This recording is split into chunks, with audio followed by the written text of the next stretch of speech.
is swung on and hit in the air to right field deep.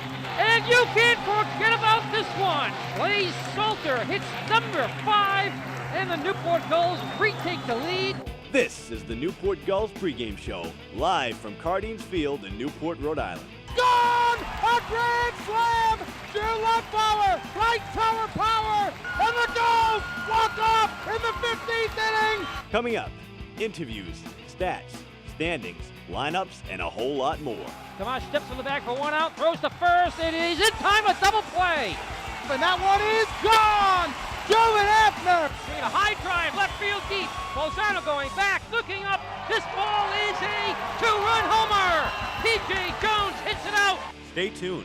The pregame show begins now on the NECBL Broadcast Network. In his second season covering Newport Gulls baseball, here's play-by-play broadcaster Dave Peck. It's a new game, a new week, and a new month for Newport as they look to snap a 3-game losing streak here tonight in a day-and-night doubleheader matchup between the Upper Valley Nighthawks. Dave Peck with you at Cardines Field, where it is Christmas and July night, sponsored by United Healthcare. Families will receive a free admission to the ballpark when they donate a new toy to Lucy's Hearth at Pond Entry. Get into Saturday night's action for the Gulls. 3-game losing streak. The last one came in that 2-0 loss to the Mystic Schooners. It was a pitching duel between Jake Eder and Kumar Nambiar. Eder went 5 innings of scoreless baseball. He struck out 8 and walked just 2, but Newport's offense could not get anything going. They will face off against the Upper Valley Nighthawks, now 9-9, who are on a 3-game skid of their own. Their last game was Saturday night in a 6-4 loss to the first-place Valley Blue Sox. The Nighthawks bring in the third-best pitching staff to the ballpark. Should be a good test for Newport this evening. It's Game 1 of this day-and-night doubleheader between the Gulls and the Nighthawks right here on the NECBL Broadcast Network. Don't go anywhere. The Newport Gulls pregame show starts right now.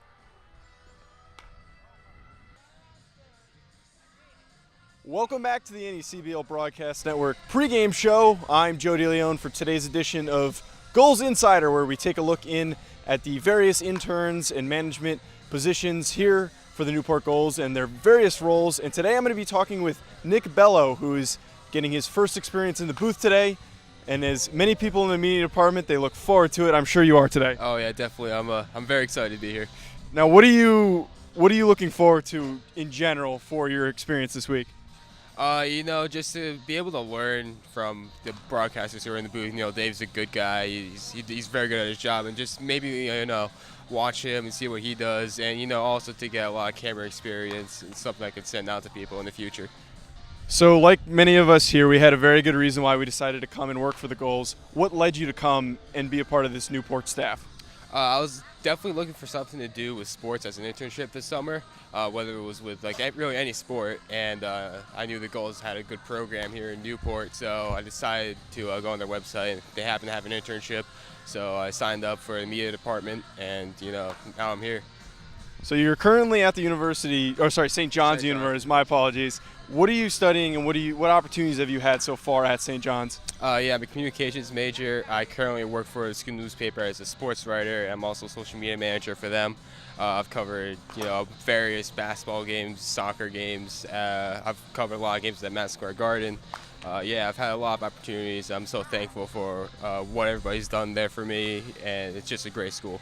Now, going forward with your degree and with the experience that you're getting from this internship, what are you looking to do and what are you trying to do after college when you graduate? Definitely I'm going to try and do something in broadcast, whether it's, I'm a huge golf fan as well, so I'd love to be able to, either be a golf writer or a golf broadcaster, just something. I'm also starting to get into soccer because of the World Cup, so that's another thing I'm keeping open. Maybe I'll try and go overseas and look for a team there, or even baseball, because baseball is a fun sport. I've always loved it my whole life, and I've played my whole life, so yeah. What team are you rooting for in the World Cup right now? Who do you got winning? Belgium. They played it against Japan, so that'll be huge. They should get the win. All right, gotcha. So now we're talking about what you want to do with it. What is your ultimate end goal? Like, what would be your most ideal situation for what you're trying to do in broadcasting? Definitely work for a major network like ESPN, NBC. I'm trying to apply right now currently for a bunch of positions at NBC for an internship. So, just a major broadcast network would be perfect for me. All right, thank you, Nick. That is the end of Gulls Insider on today's NECBL Broadcast Network pregame show, and it continues after this. Welcome back to the pregame show here on the NECBL Broadcast Network. It is time for the Broadcasters Roundtable. Dave Peck alongside Newport Gulls field reporter Aram Layton. Aram, 3-game losing streak for the Gulls. Tough one, 2-0 yesterday. But what's been the problem in the last 3 to 5 games for this team? The big problem with the offense has been the strikeouts. I mean, we've seen them strike out double-digit times in the last couple of games, 10 strikeouts 2 games ago, double-digit strikeouts again this past game. When you're swinging and missing, you're not putting the ball in play, it's pretty hard to get runs on the board. You got to at least make the defense get you out and put up a fight. On Saturday night, Newport faced the number 1 pitcher in the league, Kumar Nambiar, out of Yale. He now has a 0.39 ERA and over 20 innings pitched. How, as a hitter, do you go about trying to attack a guy like that? Well, the big thing, kind of going back to the strikeouts, you got to battle, you got to shorten up, you got to put the ball in play, you got to make the defense get you out. I mean, you got to put up a fight, and against a pitcher like that, you know he's gonna be tough to hit, he's gonna be tough to put the ball in play, and you got to just do everything you can to put up a fight and get his pitch count up. Now, one of the things that Newport was kind of working out was the middle infield. Cole Austin settled in at short. We have a couple of new guys, Jason Gonzalez, Tim Tawa. You think they figured it out there? They still trying to find a combination that'll work? I think they're still trying to find a combination that'll work. A couple games ago, we saw 6 errors from the Gulls defense. They're still trying to figure out the best way to have that offense. The good part is a lot of these guys are versatile, but I don't think they figured out where each guy is most comfortable. So July 2nd, 10-9, Newport is now 5th, but just 2.5 games back at the top spot. It's been close. We've been saying it all season. This is the first game in July. June is out of the way. What are your takeaways, either positive or negative, from Newport? Well, when you have a losing streak like this with 3 games, sometimes turning the calendar can be the best thing for you. The positive is we've seen the Gulls put up as many as 23 runs in a game. I mean, we know this offense can put up as many runs as anyone, but that's going to be the positive. The negative is they can also be shut out and blanked like any other team in the league. So the positive is we know what they can do, and hopefully when the calendar turns, they can keep that going and focus on that. Now, Newport has a winning record when they've played at Cardines. They like playing at home, losing record on the road. Why do you think that is? Just comfortable in front of their own fans? Or do they have an advantage when they are in the outfield playing in that peculiar field dimension? Well, definitely this field is as unique as it gets. It takes some time to get adjusted to, so I think that gives them a little bit of an edge, getting used to roaming the outfield and all the little kinks and stuff that it has out there. But also, I mean, Cardines Field is packed as big as any stadium in the NECBL. You have as many fans here as any ballpark in college or summer collegiate baseball. So that definitely gives them a little bit of an edge too, and it's just a great place to play. All right, thank you, Aram. It's the Gulls and the Nighthawks in Game 1 of this day-night doubleheader. Up next, right here on the NECBL Broadcast Network. Welcome back to the pregame show here on the NECBL Broadcast Network. Nick Bell here with Cody Hosey. Now, Cody, you were drafted by the Royals not that long ago. You found out just before the game. So what was the feeling like knowing that you were just drafted and now you have to go out and play a baseball game? Yeah, it was a surreal feeling, getting drafted. I'm sure anyone's pretty excited. But I really had no idea. I was getting warmed up for the game, And then actually a teammate of mine, Josh Bates, who was on his phone, he's like, hey, the guys are congratulating you, and I was like, oh, and then I went and got my phone, I see all the texts and everything, and it was a really good feeling, Now, Cody, you have a month left here in Newport, so what are you trying to work to improve on, and what do you want to get out of this next month? I'm just trying to stay consistent throughout the baseball side of things, and then, overall, I'm just trying to, experience Newport. Never been here, never been up to the east, just try to have fun. And now, so today you have a doubleheader. What's the mindset going into this? Because, it's a very odd situation where you have to play 2 games back-to-back. What's the mindset for a baseball player? Yeah, our bodies are taking a toll right now, just playing so many games. And I think we got to stay mentally tough. We got 2 7-inning games, not too bad. So, just stay mentally tough, and it'll probably work out for us. All right, thank you, Cody. And the pregame show continues next on the NCBL Baseball Network. Throw it up to him. Welcome back to the nice catch, Dan. Pregame show. You can play third base tonight, bro. Dan Byford, potential third baseman here tonight. 2 games, so 14 innings of baseball. Can you hit? Oh, that didn't sound too. You kind of. All right, I'll DH for you. From what I heard, he was one of the best third basemen in his high school team. So that's Dan Byford, our cameraman. He's also been up in the booth a few times. I'm liking that. It's the manager's show. Soft hands is key. You know that. you read up on things. If you wear a jacket like this, wool, it means you got to hit the books from time to time. Yeah, you got to stay out of the sun too. The only thing that I don't have is the nice glasses that you have. Those are prescription, so I can see where I'm going and what I'm doing. Yeah. And they're not only, how they used to have the lines across them. Right. These are progressive. Wow. So do those change? Do they change with the sun, or you have two separate pair? Because I know you wear some clear ones for seeing. I got some clear ones too. So you have contacts in? No, these are prescription right there. Yeah. I mean, just really blurry. Yeah. Very sharp. Very sharp. I'm actually in the market for glasses. June is over. June's over. 10-9, above 500. Got a month left. This is where you really start to find out who you are. Yep, this is it right here. Spring training's over. This is the regular season. You don't show, then in pro ball you'd have to go. Yeah. But here, you give them chance after chance after chance. Yeah. And hopefully we can get some continuity going. Because we slipped a couple. I think we've lost 3. So there's a Buddha near the dugout. Almost. That's top secret. I asked Grawley to bring something out here that he had. He goes, no, top secret. But you can talk about it. Well, we might have to cut that from the record then. No. I mean, whatever. I mean, if we lose tonight and lose 2 games, then we're going to cut it from the record. Yeah. But if not, he's sitting right over there. Kind of reminds me of Major League. Yeah. That's what it's all entailed. Yeah. Because before you know it, Grawley will have a chicken down here. Right. Of course, for those of you that love chickens and stuff, this is already a dead chicken, so don't get your feathers. No animals were hurt. No animals were hurt. It was already bought from Popeyes or something like that. Right. And he did his little deal and got all the badness out, and it was great. Yeah. Okay. Very good. All right. That's the Manager's Show with Mike Coombs. Entertaining as always. I'm Dave Peck. The Gulls and the Nighthawks Game 1 is coming up next right here on the NECBL Broadcast Network. Short hop, nice hands. I've seen better arms. Once again, here's Dave Peck and the Newport Gulls broadcast team.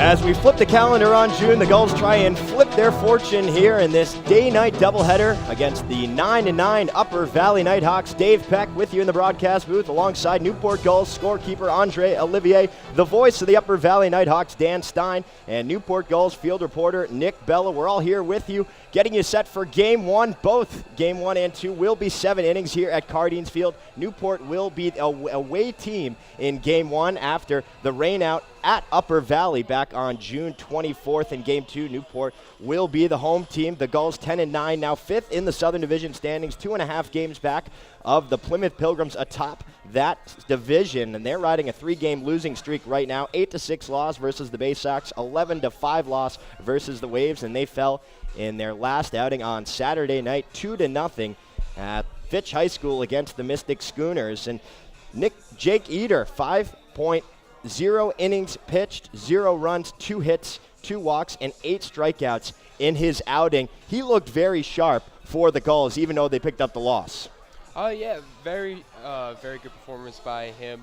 Obviously you want to get those wins when you have such a good pitching performance, but unfortunately Newport can't pull off the win. So it's unfortunate that such a good pitching performance like that goes to waste.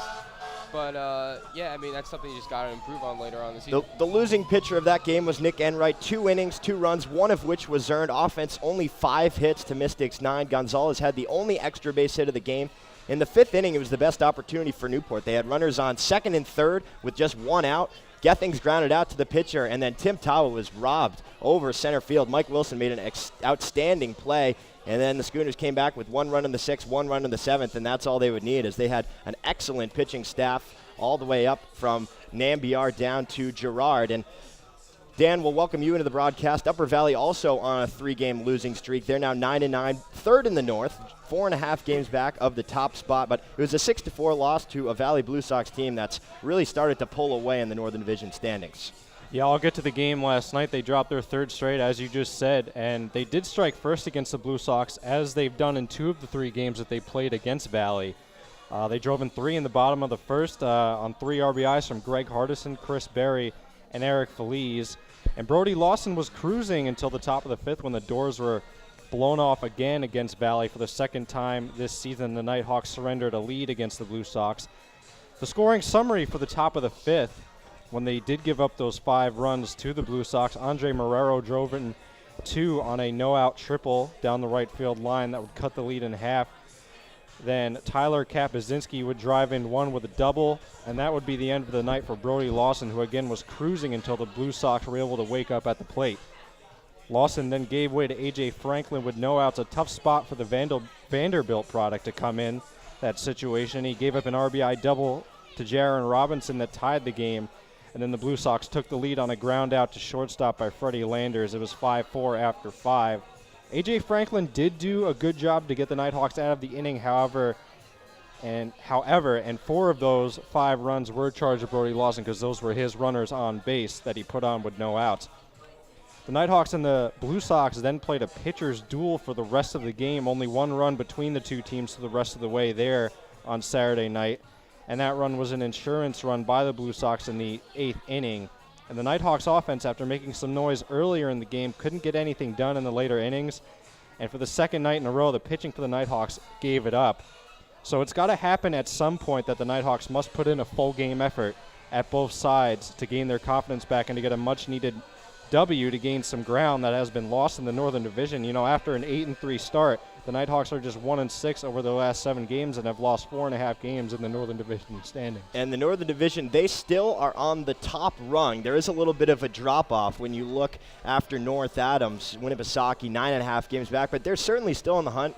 You know, new month, new week, new game, see if they can get off to a nice start. Newport, on the other hand, they are 2-3 in their last 5 games, and it hasn't really been pretty. The offense has sputtered a little bit, batting .244, just 26 runs, 41 hits, 4 home runs, and 25 RBI.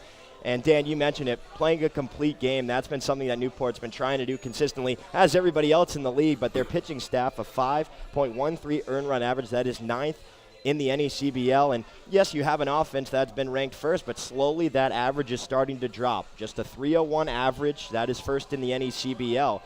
But as the week has gone on, you know, these hitters are trying to figure out more of a consistent rhythm. They had that huge win against Danbury where they scored 23 runs. That really helped their statistics looking towards the whole season. After that game, a couple weeks back, now they're starting to slide back. They need to find some rhythm here in this doubleheader. Game 1 expected for a 3:30 start, pushed back a little bit, so we are awaiting the players as they begin to warm up once again. Stay with us, though. We got a full day of baseball right here in the City by the Sea, Newport, Rhode Island. Don't go anywhere. You're listening and watching Gulls Baseball on the NECBL Broadcast Network.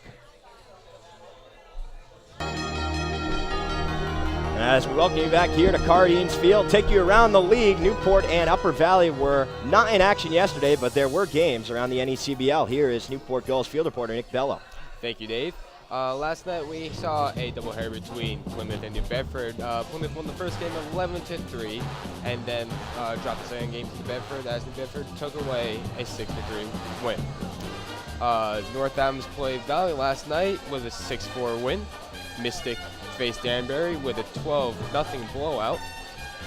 Vermont played Keene. Keene took that game 9-7.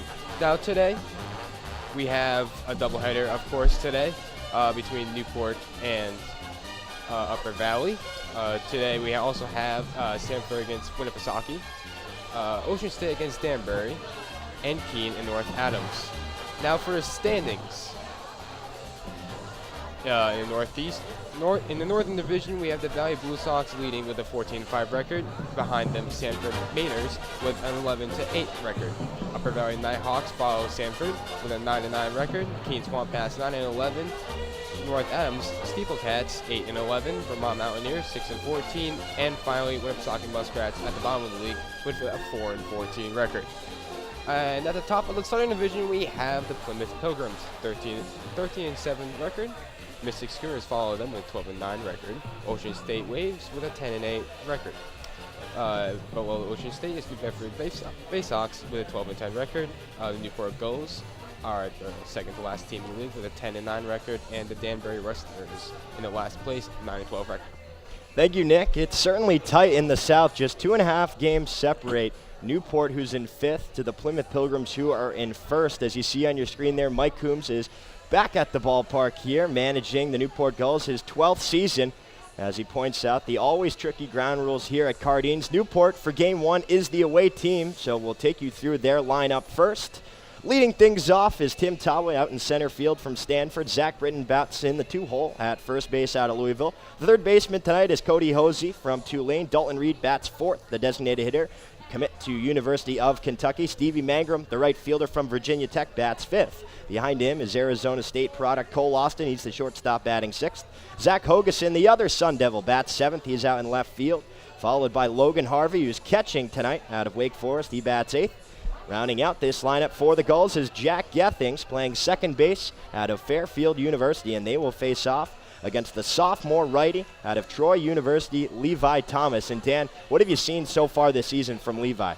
You know, Levi has been very good this season. He has no wins, no losses, a couple no decisions, but a 2.00 ERA in 2 starts and 9 innings pitched, 12 strikeouts. He can throw strikes. 4 walks, not a lot of walks, and only 6 hits given up in his last start against Valley in a 4-3 loss. That was the first time that Valley and Upper Valley faced off this season. He went 5 innings, giving up no runs and 2 hits, but again, his good outing was wasted last time when the Nighthawks gave it up in the top of the 9th against Valley. It'll be Tyler Madison on the hill for the Gulls, the sophomore righty, 6'4", 225 out of Bryant so far on the year. Madison has been sharp, 0-0, the record, 6.13 earned run average in 2 games, 7.1 innings pitched, so not a huge sample size. 10 hits, 7 walks, and 6 strikeouts. He did come in that crucial game, 6-5 walk-off against Danbury, where he went 5 innings, giving up just 2 earned runs, and 8 hits, 1 walk, and 4 strikeouts. So, you know, he's had some moments where he's looked very good, getting ahead in counts and being able to locate his off-speed has been something that he needs to continue to work on and really pay attention to here tonight. But he's facing off against an Upper Valley team that's batting .255 on the year. That is 8th in the NECBL. They have 151 hits. That is 11th in the league. They only have 8 home runs, which is last in the NECBL. And how much of that is a product of where they play or their approach at the plate, or really they just don't have a lot of power in their lineup? You know, they do have power at times in their lineup, but a lot of the guys in the lineup, you take Anthony Kirion, for example, in his last 27 at-bats, he struck out 14 times, and he takes a lot of heavy cuts up there trying to swing for power. So that's kind of a struggle in this Nighthawks lineup, is they kind of sometimes swing for the fences as opposed to getting hits. You know, you look at a guy like Greg Hardison, he's not a power hitter, but he can hit the baseball and he can put it into play and get on base. So you kind of take him compared to the rest of the lineup, and he's probably one of the only guys in the lineup that doesn't go and swing for the fences every time up. And you bring up swinging for the fences, 135 strikeouts. That is first in the NECBL. So, you know, there is some connection there, but also only 7 home runs allowed for the pitching staff. That comes in with a 3.67 earned run average. That's third in the NECBL. So really, whenever Upper Valley takes the field, not many balls are going over the fence either way. Yeah, during the 7-game stretch, or last 7 games, they're 1-6, and a majority of those losses are because of the offense. No offensive production and no run support for these good outings from these Nighthawk pitchers. And it was kind of the opposite the last couple games, because the pitchers were giving up the long ball and a lot of runs, and that proved to be the difference the last couple of games. So we are just about set for baseball as the Nighthawks take the field. Levi Thomas takes the hill. The umpires for tonight's ball game, the first one, Jesse West will be behind home plate.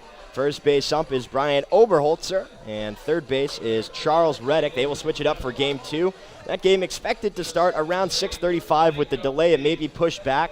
But again, that one will be United Healthcare Christmas in July night, where there will be a free family admission with the donation of a new toy to Lucy's Hearth.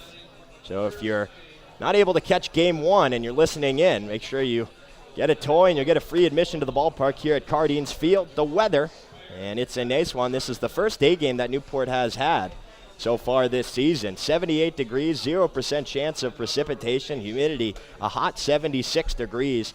8-mile-per-hour winds. It's blowing out towards left field, so we may see some balls flying into the playground tonight, but blue skies, no clouds, and you really can't complain. Beautiful day for baseball. Let's play 2 is the famous quote. 3:55. We are just about set, and the defensive alignment for the Upper Valley Nighthawks. Anthony Carrion plays third. Matt Tarabeck at shortstop. Greg Hardison is the second baseman. Chris Berry is at first. Outfield left to right. Riley Smith, Alvin Melendez, and Hunter Gibson. And it's Eddie Modica behind the plate. Newport wearing their all-white uniforms with Gulls written across the chest, numbers underneath in blue outlined in orange. White pants with the orange and blue piping. Upper Valley with their navy blue tops, gray pants, and a couple of stripes of yellow down from their shoulders to their sides of their chest, and Nighthawks written in a nice neon yellow across the chest. Guardians Field, always interesting. The ground rules and dimensions, 315 to left. Left center is 365. Dead center is 395. Comes back in right center at 315, and right field is 285 with a 28-foot fence all the way around. Here's Tim Tawa, the first pitch from Thomas. Runs inside and catches him on the left shoulder. So one pitch, and it hits Tawa right there, and it was a fastball, but he'll take his base, and now Newport right away has their leadoff man on. And you don't want to see that the first pitch of the game from Levi Thomas. Maybe it's because we got here a little late today, didn't have a chance to get used to the field here, didn't have a lot of warm-up time, so maybe that could be the factor there as he hits the batter in his first at bat. And it's a long bus ride, too, so it's not like you're coming from Plymouth or something as Britton takes ball 1 low. So you really have to, whether it's mental or physical, figure out a way to kind of, really find your rhythm early on. And if your Newport offense, know that going in, he might be a little tight. Now working from the stretch, here's the 1-0. Nice breaking ball, catches the outside corner for strike 1. Britton batting .373 so far this season. That is third in the entire league. 19 hits, 8 doubles, and 7 RBI. 1-1 pitch, fouled into the netting for strike 2. 3:57, first pitch time here on the East Coast. We'd like to welcome in everyone listening across the country. A lot of Newport Gulls parents in attendance at the ballpark today. Parents' weekend here. Thomas nods his head, gets the sign from Modica. Slide step, Tawa is off, but this one is chopped foul down the first baseline.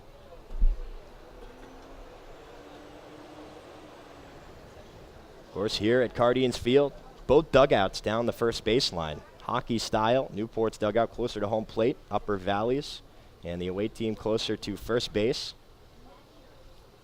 Scoreboard down the right field line, black, lit up with red. As Thomas goes to check on Tawa at first, nothing doing. Again, the Gulls with that offense, 23 home runs on the season. The Nighthawks did face off against Plymouth the other night. They have 33 home runs, so versing the top 2 home run hitting teams in the league in the past few days here. 1-2 fouled into the mitt of Modica, and Britton goes down swinging for out number 1. Still no score, top of the first inning. Dave Peck alongside Dan Stein here in game 1 of this day-night doubleheader between the Nighthawks and the Gulls. Both games will be 7 innings. Newport is batting here in the top, even though they're at Guardians Field because the rainout was supposed to be at Upper Valley. Here's Cody Hosey. Tawa is off. The throw from Modica down to second is going to be in time. Nice tag from Tarabeck. And Tawa is caught stealing for out number 2. And these Nighthawk catchers do have decent arms. They can fire it to second base at will from any position, but Eddie Modica seems to have the best arm out of these 3 catchers, I think, on this Nighthawks catching staff. So the pitch was a ball, and now Hosey bats with 2 outs and nobody on. Thomas back to the windup, leg kick, and the offering. It's a curveball outside and low for ball 2. Newport, only 6 stolen bases. That is last in the NECBL. It's a stat we always like to bring up, but we always parlay it with the idea that Newport's not really trying to steal many bases based on the types of hitters they have in this lineup. 2-0 pitch, high fastball taken for ball 3.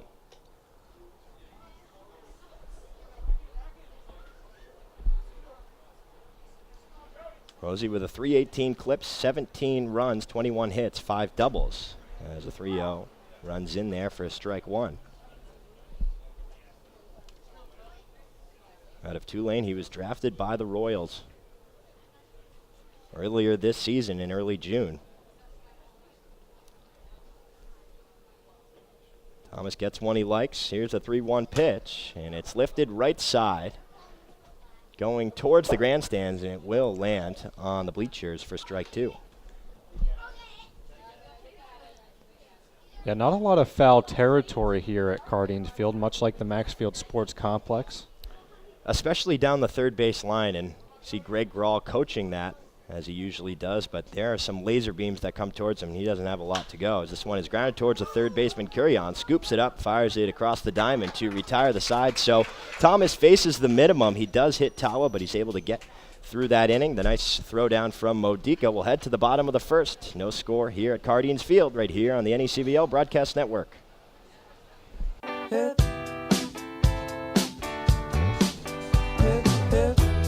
Still no score here as we move to the bottom of the first inning, and it's a little odd seeing the Newport defense on the field in the bottom of the frame here at Cardines Field, but that is the case. Day-night doubleheader, and to take you through the defensive alignment here for the Gulls is Dan Stein. Dan? Starting from right to left, it'll be Stevie Mangrum in right field. In center field, it'll be Tim Tawa. In left field, it'll be Zach Hogeson. From first to third, it'll be Zach Britton at first. It'll be Jack Gethings at second base. At shortstop, it'll be Cole Austin at third base. It'll be Cody House. Behind the plate will be Logan Harvey, and on the mound will be Tyler Madison. Madison, like we mentioned earlier in the ball game, making his first appearance since June 20th. 6.13 earned run average, but he had a nice season this past year for the Bryant Bulldogs. Bryant overall was 32, 23, and 1. He held on to a 5-2 record, tied for second in wins. 53 innings pitched, also had a 3.40 earned run average. That was second for his entire team. He was named first team All-NEC and freshman team All-American. First pitch to Chris Berry is low and inside for ball one. And interesting to see Chris Berry in the leadoff spot. He actually was a leadoff man for North Florida during the spring. 1-0 pitch, and that one catches his ankle or foot, and just like Newport, first run of the ball game is hit by a pitch. Yeah, but Berry hasn't led off any games for the Nighthawks this NECBL season, even though he did it in the spring. Upper Valley as a team batting .316 when leading off. They have a runner on first. Here is Alvin Melendez. First pitch fastball misses high for ball one. Melendez out of Fordham University. That's from the right side.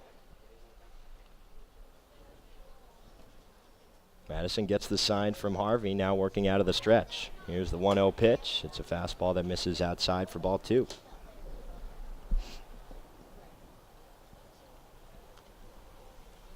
Melendez is riding a 5-game hitting streak.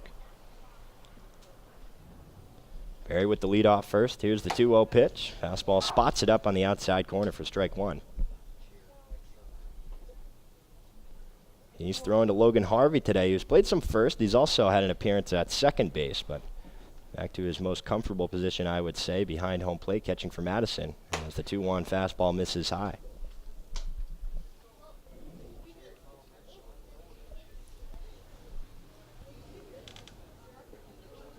Newport versus right-handed batters. 276 opponent average compared to 300 from the left side. 3-1, waved and missed. He chased the high fastball, and we get a full count. Still no score here, bottom of the first inning.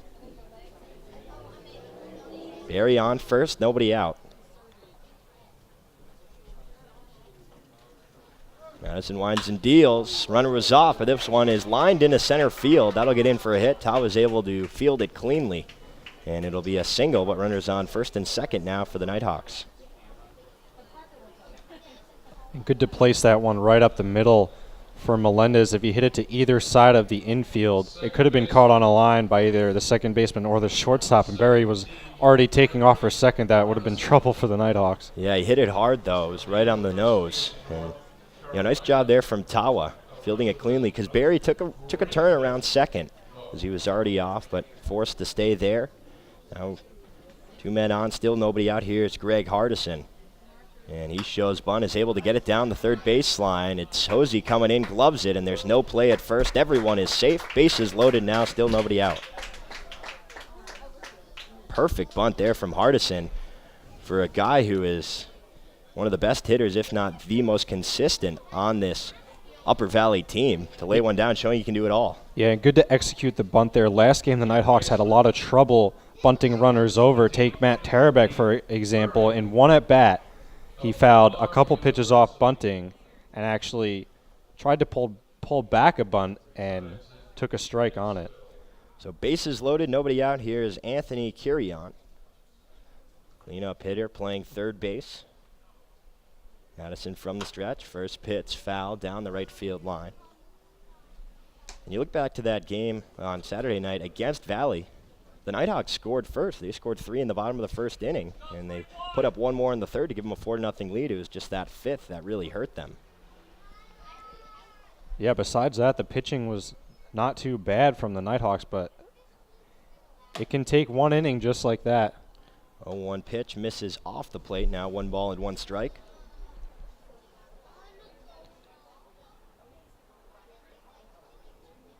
Barry on third, Melendez on second, Hardison on first. Still nobody out in the inning. Here's the 1-1 pitch, lifted in the infield, and that will be an infield fly. So the batter is out. Gethings catches it anyway, but there's 1 gone in the first. A big out there from Madison. With 1 out, obviously the sacrifice fly is in play, but he's able to keep it shallow.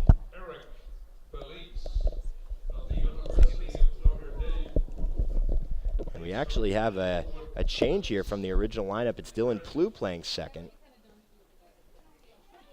Things originally was slated. It is Plew out of Washington State who's now in, as Madison misses on the first pitch to Feliz for ball 1.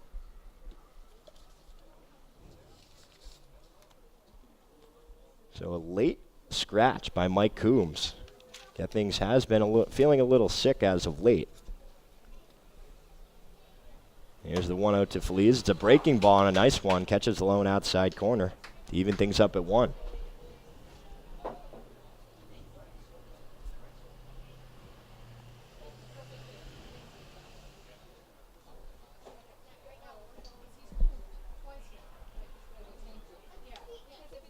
One pitch, lunged at, 1 hopper to Plew. He's able to glove it, go to second for 1. Gethings to first. And I believe he may have caught it in the air. Either way, it's a double play, and Madison is able to get out of the inning. So Upper Valley had the bases loaded with nobody out, and Madison works through it. Still no scores. We head to the top of the second right here on the NECBL Broadcast Network.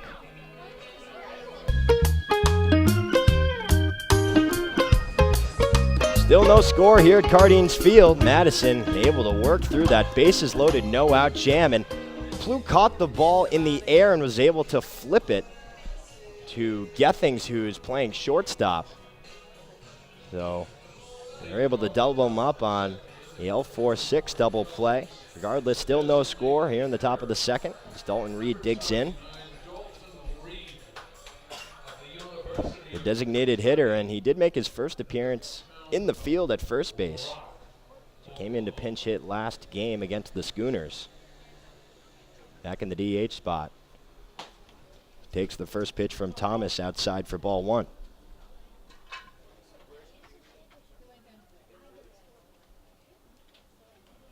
Reed second in the league with 18 runs. 1-0 pitch. Nice spot on the inside corner. Now 1 ball and 1 strike. For the season, 292 hitter, 21 hits, 3 doubles, 4 home runs, 13 RBI. 1-1 chopped foul towards both dugouts. That'll get foul for strike 2.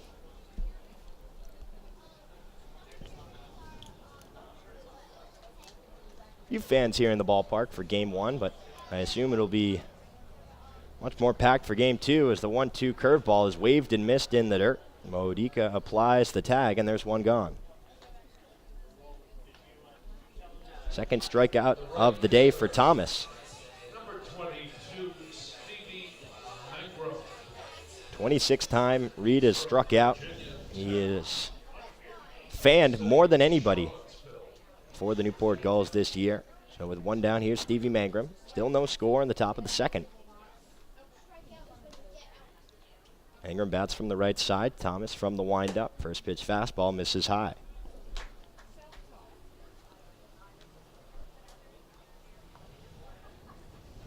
Mangrum batting .333, 17 hits and a double. That's the one that was lined down the right field line, and that will get fair as Gibson has to chase it all the way into the corner. Mangrum hesitated a little bit, but he's trying to make it a double, and he will. As Gibson kind of was lost there near the warehouse, and it's a tough play at Cardines Field, but it's a one-out double for Stevie Mangrum. And you talk about this goal offense. 4 Gulls batters are in all 3 categories, top 5 in all 3 categories in the NECBL. Britton and Gethings second and third in average. Austin second in home runs, and Austin leading in RBIs. So here is Dylan Plew, who is batting in the 6 hole. Originally, Cole Austin was slated to be there. First pitch from Thomas catches the outside corner for strike 1. And it seems that Austin is now out of the lineup. Gethings moving over to short, Plew going to second. And we don't have a reason why from Coach Coombs. It is a hot one as the 0-1 curveball is lifted into center field. Melendez going back to his right, giving chase. He's able to make the catch on the run. Mangrum trying to tag from second. The throw is not going to be in time. But there are 2 away. Mangrum now stands on third.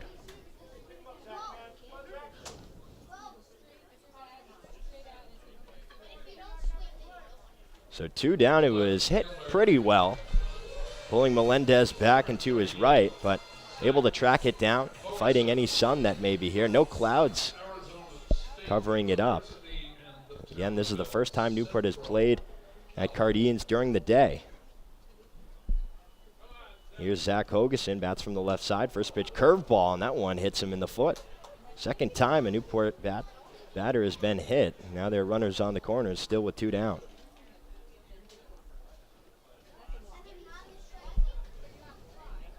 Just kind of lost control of the breaking ball.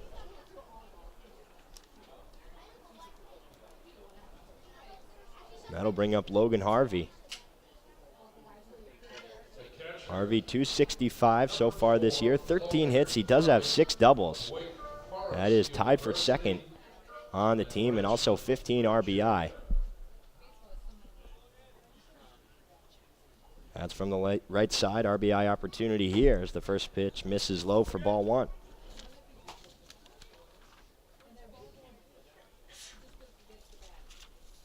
Harvey 5'11", 190 out of Wake Forest. Quick check on Hogeson at first, nothing doing. Played in 51 games for the Demon Deacons. 35 hits, 24 runs. Trying to get his 16th RBI here. 1-0 pitch, high fastball taken for ball 2. And back to the double by Mangrum. He goes opposite field on that one. You know, if you look at his spray chart, most of his hits are to left center field. A lot of Newport batters, especially here, and it's part of the reason they've had so much success is, you know, they see the ball deep. They're not too patient. When they have struggled, it's because they're grounding out a lot and a little bit antsy, rolling over the ball, especially to the left side for right-handed hitters. But if you play that corner at Cardines, it can give opposing right fielders a lot of trouble, especially if they don't have a lot of experience. There's no space down the right field line separating foul territory from that brick wall on the warehouse. So it can land fair and bounce off and give you a bizarre carom. I think that's what happened for Mangrum. He now stands on third. Hogeson on first, 2 down as the 2-2 pitch just catches the outside corner for strike 1. Runners in scoring position, 2 outs. Newport adding 256. Harvey batting .400, 10 at-bats, 8 RBI.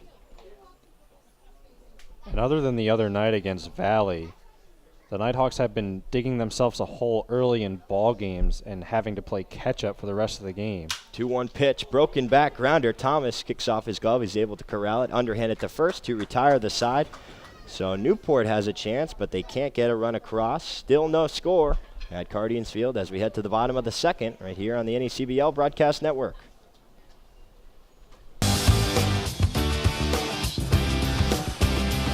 Still no score here as we head to the bottom of the second inning. It'll be Gibson, Tarabek, and Smith due up for the Nighthawks. And Dan, they had an opportunity in the first. I mean, Barry's hit by a pitch, Melendez with the single, and then Hardison with the single, but an infield fly and then a huge double play for a middle infield. That was a last-minute switch for Mike Coombs. Yeah, you got to be kicking yourself if you're the Nighthawks. You know, Kirion with the pop out to second, but Feliz grounding into the double play, something that he usually doesn't do, especially with runners in scoring position, so not good to see. Madison able to work out of it, and, you know, credit Thomas as well. He had runners first and third, and he had Mangrum on base with just one out, but he was able to work through that and get Harvey to ground out to himself. Still no score here, bottom two. It's just a 7-inning game. Game one of this day-night doubleheader as Gibson digs into the left-handed batter's box to face Madison for the first time. Madison winds and deals, and that one hits him. So second hit batsman, the second time in a row that the inning has started off that way. And the third of the ball game, and we're just an inning and a half into this one.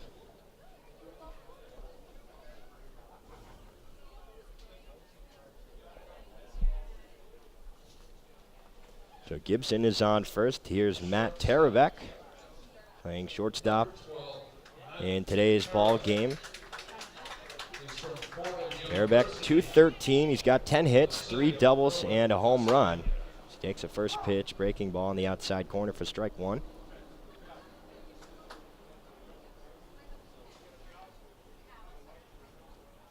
Tarabek tied for first on his team in RBI with 4. 0-1, a number, and it's off the glove of Madison, but he's able to pick it up and throw it to first. To complete the play, it was to Madison's left. He was pulled off the mound, but good composure there by the Bryant Bulldog for out number 1. Gibson did advance to second. Not an easy play there. He's able to kind of chop it down because it almost got by him there, as you see on your replay, and it would have been nearly an impossible play for Plew at second. So for Gibson, that stands on second base. He's walked 4 times in his last 5 at-bats and has been hit by a pitch twice. For Valley just trying to manufacture something, as this one is a broken bat. Flare to Britton, who catches it, now goes to second to try and double up Gibson. But he's able to slide back safely. There are 2 outs, however. Easy play there from Britton. Kind of jammed him on the inside pitch. He had a lot of two-seam run on that one. Nice job by Gethings, able to get over there and cover second to give him a chance at the second, what would have been the second double play of the game. Here's Eddie Medica from Long Island University. Medica 5'10", 190, bats from the right side. Still no score, bottom of the second. Gibson on second, 2 down. First pitch fastball, catches the inside corner for strike 1. See, if he's able to locate on that inner third, especially with the two-seam run that his ball has, it's going to be a very, very tough outing for right-handed hitters. 0-1 pitch, misses low for ball 1. And Modica, one of the 3 Nighthawks catchers, splitting time with Ross Cadena and Bryant Bowen, but struggling so far in his opportunities, just 1 for 14. Here's the 1-1 pitch, waved and missed on the changeup for strike 2. Couple of RBI. He does have 6 walks. Right, his third on the team. Here's the 1-2 pitch. Breaking ball waved and missed for strike 3. First strike out of the ball game. And Madison with another good inning there as he's able to work. And Strand Gibson on second. Still no score. We'll head to the third here in Newport, Rhode Island. Just don't go anywhere. You're tuned in to Newport Gulls baseball right here on the NECBL Broadcast Network.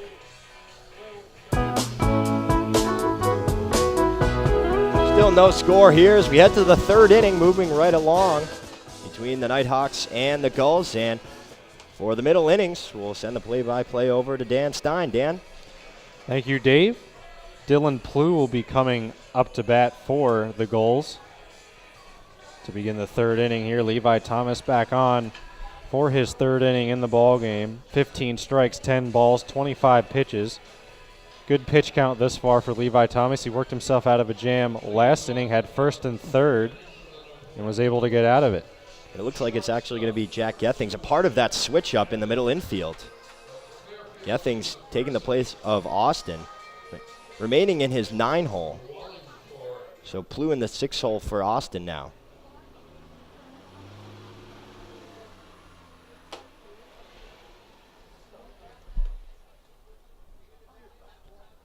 Gethings takes that one. It'll be 1-0. Here's the pitch. That one catches the outside corner of the plate, 1-1.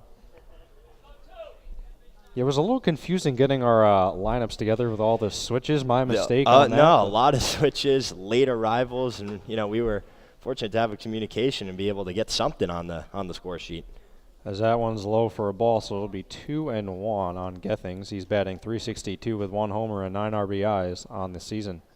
That one's a little high and outside, so 3-1, a hitter's count. Let's see what Gethings can do with it. Coombs didn't make it easy on us at all. He changed it up last second. Here's the pitch from Thomas. And that one's fouled back to the screen.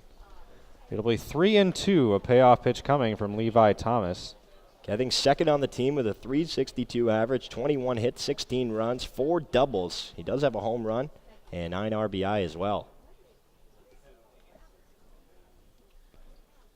Thomas gets the sign. And a tough hop for Tarabek. Gets it onto first. And he'll be safe as the throw was a little offline. Barry tried to swipe tag Gethings, but Gethings will be safe with the infield single. So 1 on, nobody out for the Gulls here in the top of the third. Yeah, that's a tough play for Tarabek to begin with. It was hit very hard. He had to field it on the backhand. And Gethings, who has a lot of speed, kind of forced him to make that high throw. Oh, yeah, he definitely did. Hustling down the line. So no out, 1 aboard for Tawa. He was hit by a pitch in his first at bat. The throw to first. And they'll pick him off. Yeah, nice heads up there from Medica. He caught Gethings sleeping a little bit, and a strong throw. A lot of conviction, and, that's what happens if you're alert like that on the base pass. And you mentioned Gethings with his speed, kind of testing the Nighthawks a little too far right there and paid for it. That's hopped to Tarabek onto first.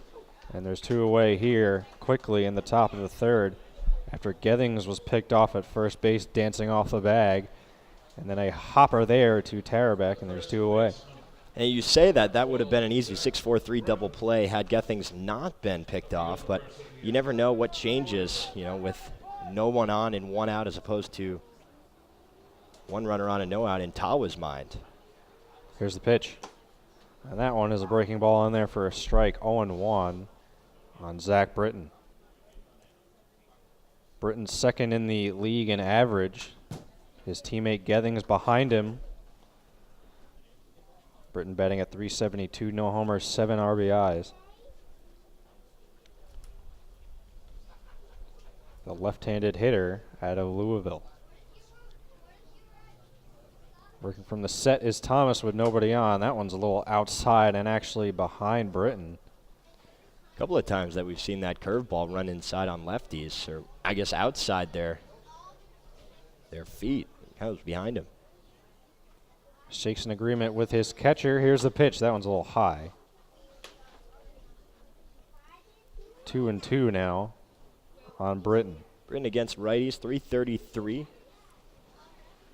10 for 30 with 4 doubles. And he deals. That one is swung on and missed. And the second strikeout of the ball game for Levi Thomas. And after Gethings gets on with the infield single, he is picked off. A chopper to Tarabek, and then the strikeout there, Britton. And a quick top of the third inning worked by Levi Thomas. We head to the bottom of the third here at Cardines Field in Newport, Rhode Island, here on the NECBL Broadcast Network.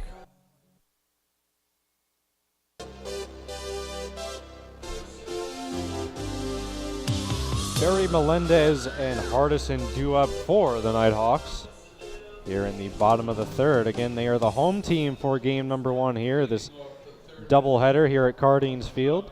The home away from home team.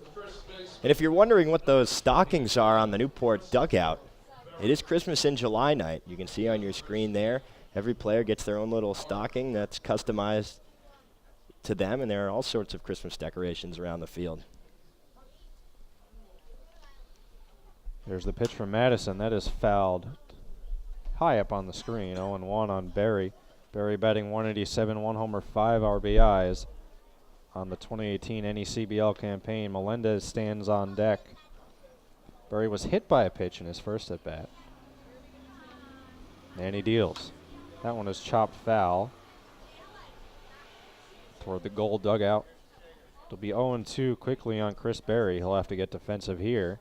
The left-handed hitter out of North Florida. Florida native as well. A little out of his element up here in the Northeast. Here's the pitch. That one's a little high and tight on Barry, so 1-2. Brushed him back a little bit. A couple of times we've seen 3 hit batsmen already. We've seen a lot of balls that have been very close as well. Madison kicks and deals. Swung on and missed. Barry is down swinging. So 1 away here. Second strikeout worked by Madison today as Melendez will come to the plate.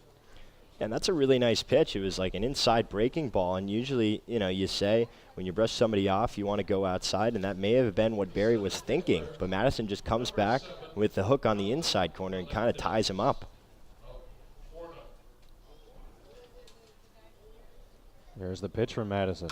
That one is popped to the screen. 0-1 on Melendez. Melendez reached on a single in his first at-bat, right up the middle. It was a hard hit ball up the middle, placed very well with Barry taking off.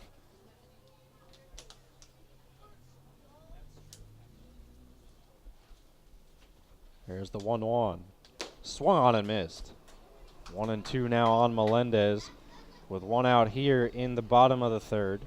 Well, there's the breaking ball again, and something we talked about early on. If he's able to have that in his arsenal today, he should be very effective. That one's a little high. Count evened up 2-2 on Alvin Melendez. Melendez batting .313, no homers, 8 RBIs, doing very well for himself in the 2018 NECBL campaign. That one's chopped to third but foul, and it'll remain 2-2. Greg Hardison on deck. He had a bunt single his last time up. It's interesting. Madison has not appeared in a game on the road. Both appearances coming here at Cardines Field. Here's the pitch. Swung on and missed. Melendez is down on strike. So the second strikeout of the inning for Madison, with Hardison coming to the plate. Yeah, doing it in a variety of ways. He got Barry on the hook, and then he elevates the fastball, gets Melendez to chase on it.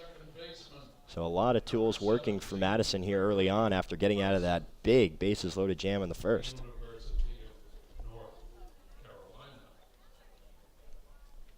And Hardison, a tough guy to strike out, so it's going to be hard for him to strike out the side here, but he gets one there on Hardison, taking all the way. Hardison top 6 in the league in average, a couple spots behind Britton and Gethings. Just 7 strikeouts on the year for Hardison. Hardison 358, 1 homer, 11 RBIs. As he takes that one for a ball, it'll be 1-1. 2 outs here. Still no score here at Cardines Field. We are in the third inning. Game 1 of this doubleheader. Here's the pitch. And that one's a little low, so it'll be 2-1 on Greg Hardison. Not a bad pitch, had a lot of movement. So it ended well low. It was a good take from Hardison, though. And that one's about the same location, same pitch. It'll be 3-1 on Hardison. A hitter's count for a good hitter in Greg Hardison. Newport came into this game as a staff 180 strikeouts. That was 4th in the NECBL. Upped it to 183 now. And that one is right to Madison. He corrals it, though. That one's going to sting a little bit. But he's all right and fires to first. So a 1-2-3 inning worked by Madison, and we will head to the top of the 4th. Still no score on the NECBL Broadcast Network. And we're back here on the NECBL Network. You're watching Nighthawks and Gulls baseball here from Cardines Field. Game 1 of today's doubleheader. And it's been a pretty quick pace so far. Both Thomas and Madison doing a good job. They've had their fair share of tricky innings to navigate through, but both with a quick 1-2-3 inning in the 3rd. Yeah, you know, coming into this game, I was talking with manager Jason Safarski on the buses. That one's in there for a ball. He was telling me that he thought it was kind of going to be a back and forth ball game, you know, with the offense of the Gulls, the pitching of the Nighthawks, and the pitching of the Gulls not so good as their hitting. So you take those factors and combine them, it could have been a back and forth ball game to this point, but again, a pitcher's duel as that one's corralled by Terabek on to first, and they'll get hosed. Yeah, and it looked like he may have caught that in the air. A little bit of confusion there. He did roll over, though, and a nice throw, a little bit high, but, you know, Barry, big presence there at first, is able to stretch and make the play.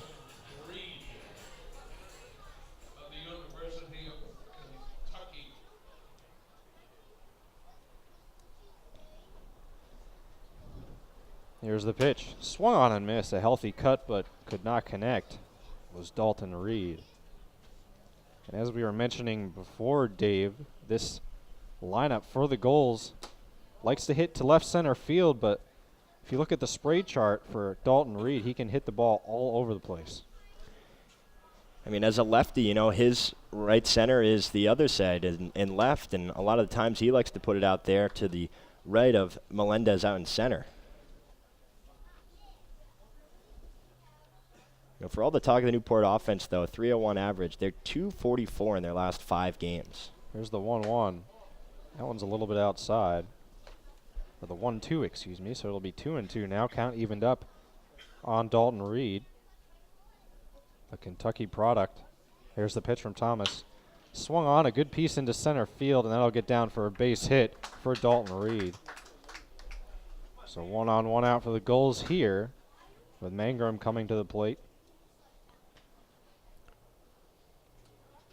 Just good patience there. You know, that's a ball that a lot of left-handed hitters could easily roll over to the right side. Not too much velocity on it. He's able to wait and, you know, hit a line drive to drop it right in front of Melendez. It wasn't stroked, but Newport has a base runner. Here's the pitch. That one's on the inside part of the plate for a strike. 0-1 on Mangrum. Reed at first base after his single into center field. Here's the pitch. Swung on and missed. A healthy cut, but could not connect. Was Mangrum, and it'll be 1-1. Count evened up. Thomas working from the stretch as he should with a runner on base.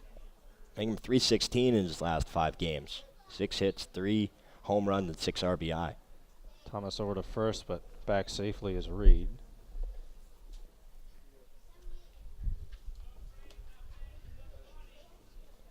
And he deals. That one's a little low. Bobbled in front of the plate by Modica, but nothing doing.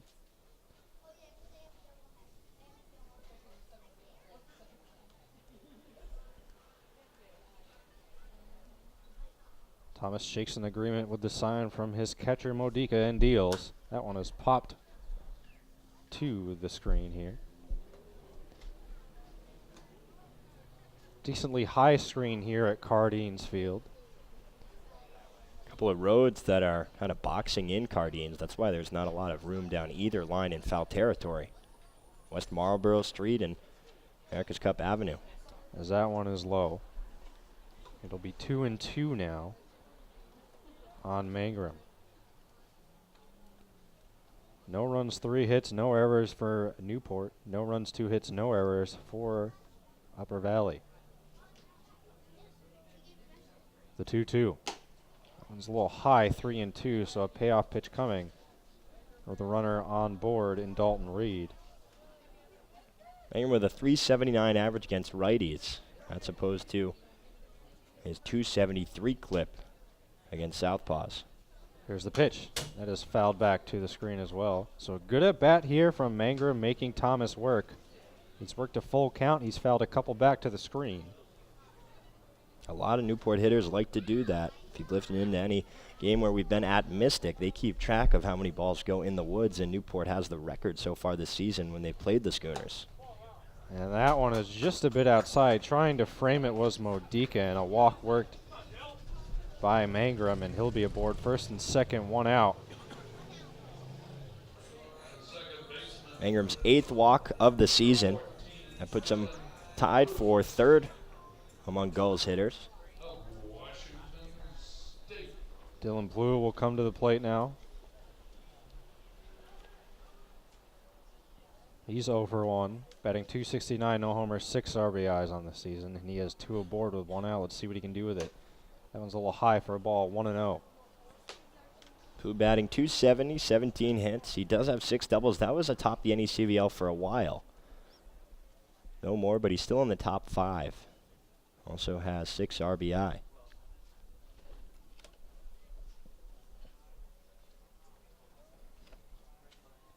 Thomas double checks at second base. That one is looped into left field and will get down for a base hit.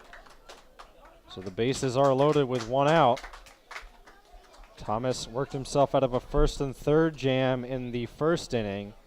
And let's see if he can work himself out of a bigger jam here. Bases loaded and 1 out. I mean, we've talked about it, being patient. Clue does the exact same thing as Reed did, and he just waited on it, blooped it right in front of Smith, and, you know, Newport singling here, singling there, couple hit by pitches. They're getting a lot of runners on base. They're just looking for that big shot, and, you know, Zach Hogeson can certainly do it. Thomas shakes off the sign and now agrees. Here's the pitch. Swung on and missed. Foul tipped into the mitt of Eddie Modica, and it's 0-1. Hogeson tied for 2nd in the NECVL with 8 doubles.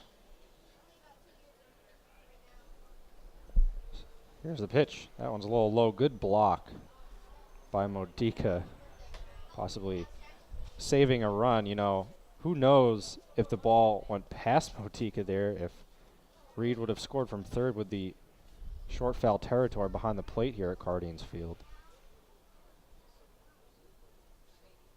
Here's the pitch from Thomas.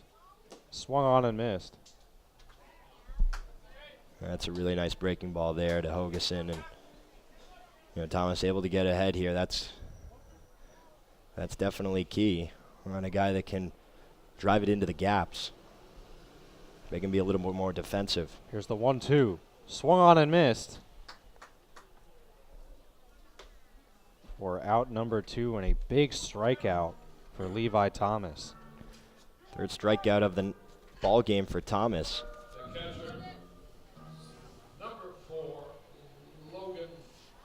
Here's Logan Harvey now. The Newport backstop for game 1. He grounded to Thomas his last time up. Here's the pitch. That one's in there for a strike. Nice pitch from Levi Thomas. Harvey in another situation with runners in scoring position and 2 outs, and I look back to that game against the Schooners on June 16th. 5 RBI, and all of them came with 2 outs in the ball game. That one is fouled right at the plate.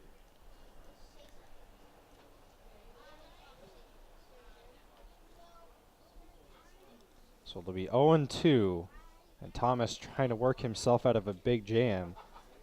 And that's definitely got to boost the Nighthawks' confidence if he can get out of this jam right here.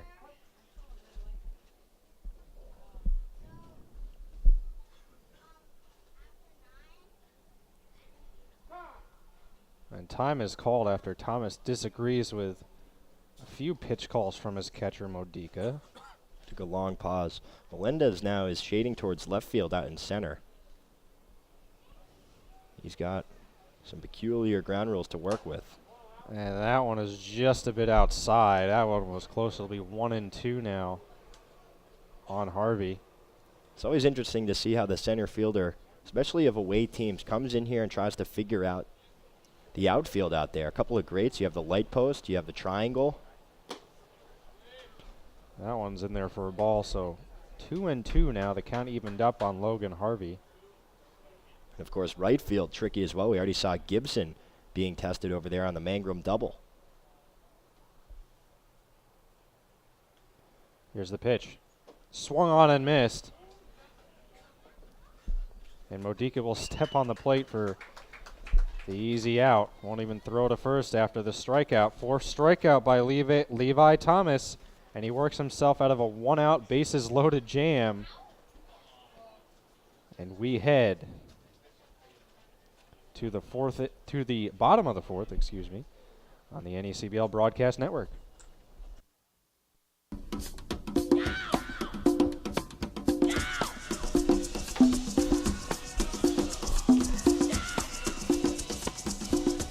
And we're back here on the NECBL Network.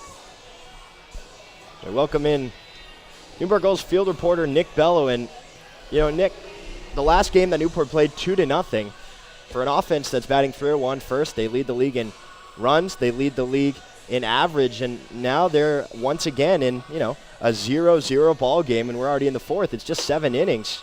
Is it the pitching that they're facing, a lot better arms, or are they struggling with their approach a little bit? You know, I think it could be a combination of the both, to be quite honest with you. I mean, we haven't really seen too much. It's been more of a defensive game, honestly. But, yeah, I think it could be a combination of the two. They have had runners on base, just neither team really being able to capitalize on it. And, you know, at some point, the 0-0 tie is going to have to break, and you just wonder how it's going to happen. Is it one run, or is it going to be an offensive explosion from either of them? Here's the pitch to Kirion. That was a little bit outside for a ball as we begin the bottom of the fourth. 0-0 score here at Cardines Field. Here's the pitch from Madison. That one's a little outside in the dirt. 2-0, a hitter's count for Anthony Kirion, who is 0 for 1. There's the pitch. Swung on and missed. 2-1 now on Kirion.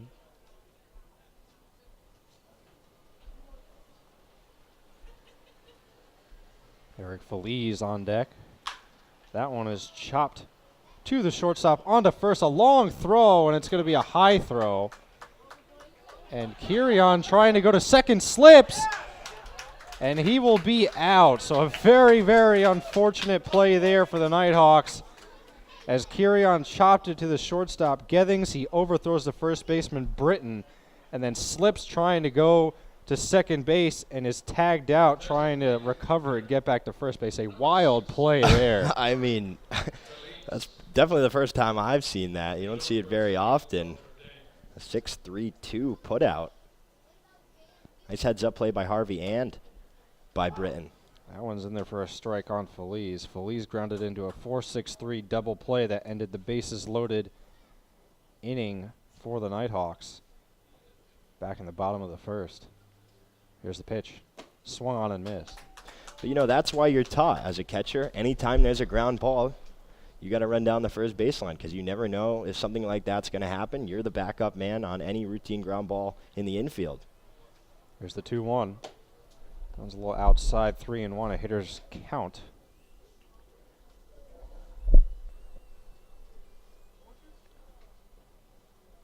Or excuse me, it's 1-2 now. That one is a called strike 3, and Feliz is down looking. Great pitch there from Tyler Madison. Fourth strikeout of the day.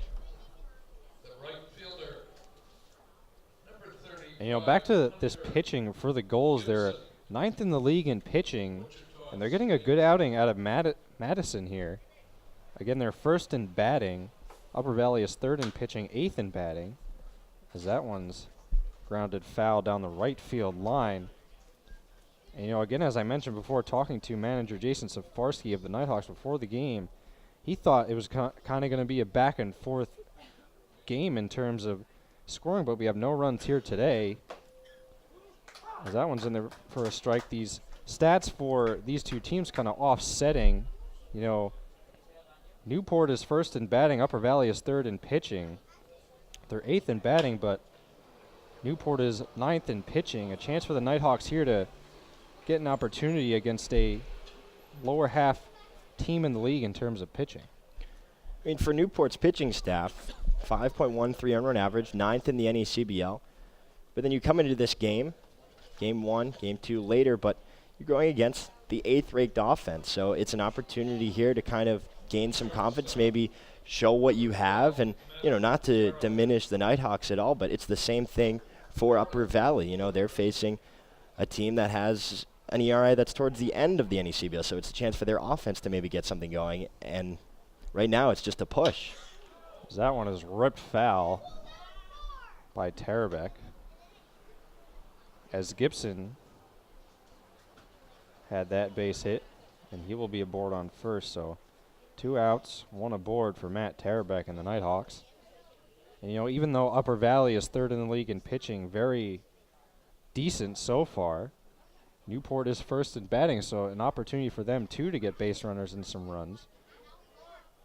As that one is ripped into left field, down for a base hit. Gibson takes a big turn at second, but will stop, and it's first and second as Matt Tarabek rips one into left field, breaking out of a little slump himself. Couple of base knocks here, and they haven't been hit very hard, but in right position, kind of similar to what Newport's been able to do. This time it's pull side, but dropping it in front of Hogeson out there in left. And Upper Valley now with their 5th hit of the ball game. No runs, but both these teams are very close in terms of hits today, 5-4 in favor of the Nighthawks. If it's not going to be back and forth in runs, as we were just discussing, it's going to be back and forth in terms of base runners and hits.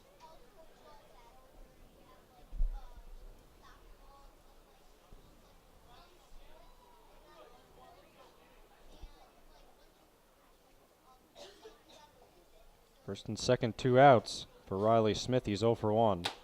That one is swung on and missed for strike 2. 0-2 on Riley Smith. He's batting 166, no homers, 2 RBIs.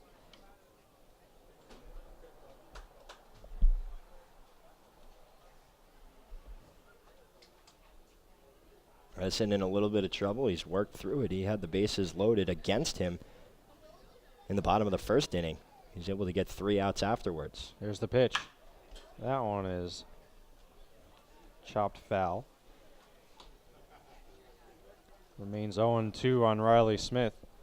He's got Gibson and Tarabek aboard with 2 outs. Couple of 2-out hits for the Nighthawks.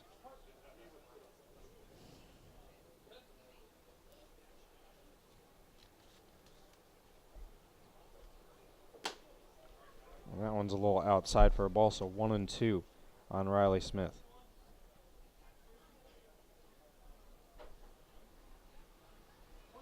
.55 pitches now for Madison, 36 strikes, 19 balls.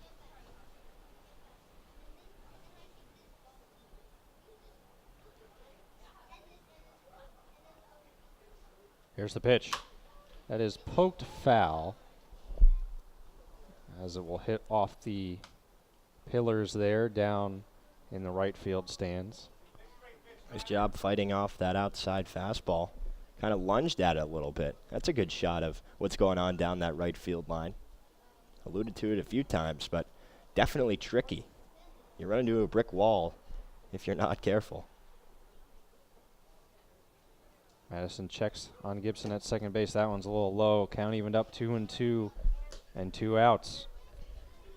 And what Smith's battle has been able to do is now he's forcing Madison to be a little bit more particular with where he locates his pitches. And it seems like Smith is, kind of taking control of this at-bat now, forcing Madison to kind of chip away. And that one, oh, he did not go. That was close. Newport thought they had the strikeout there. Madison thought he had won the battle over Smith, but he did not go on the check swing. And it's going to be 3-2. Runners will be released with 2 outs.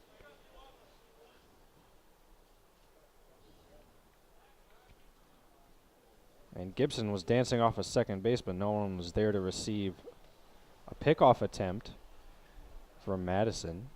And Gibson will get back. Madison working from the stretch with 2 aboard. Here's the pitch.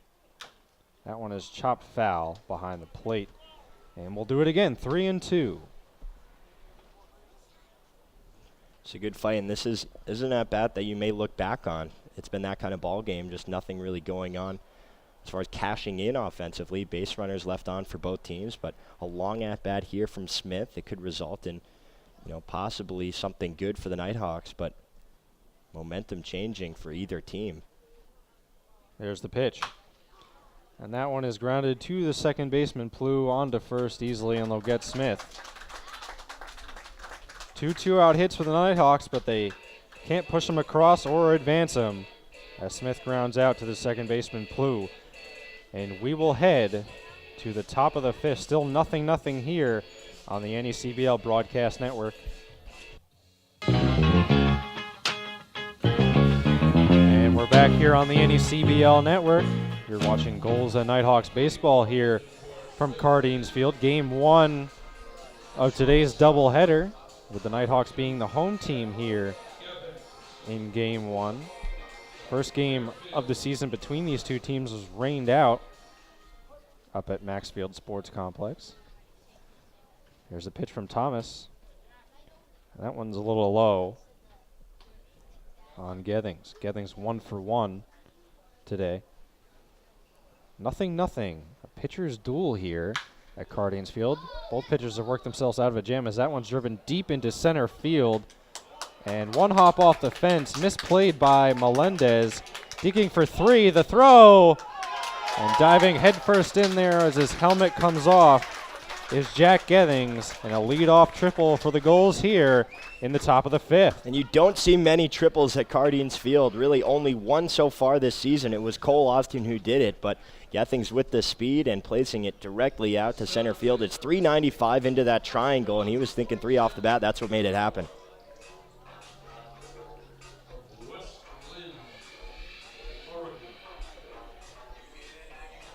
So a runner at third with nobody out for the Gulls here. Gethings is now 2 for 2. Here's the pitch from Thomas. That one is fouled right back to the screen.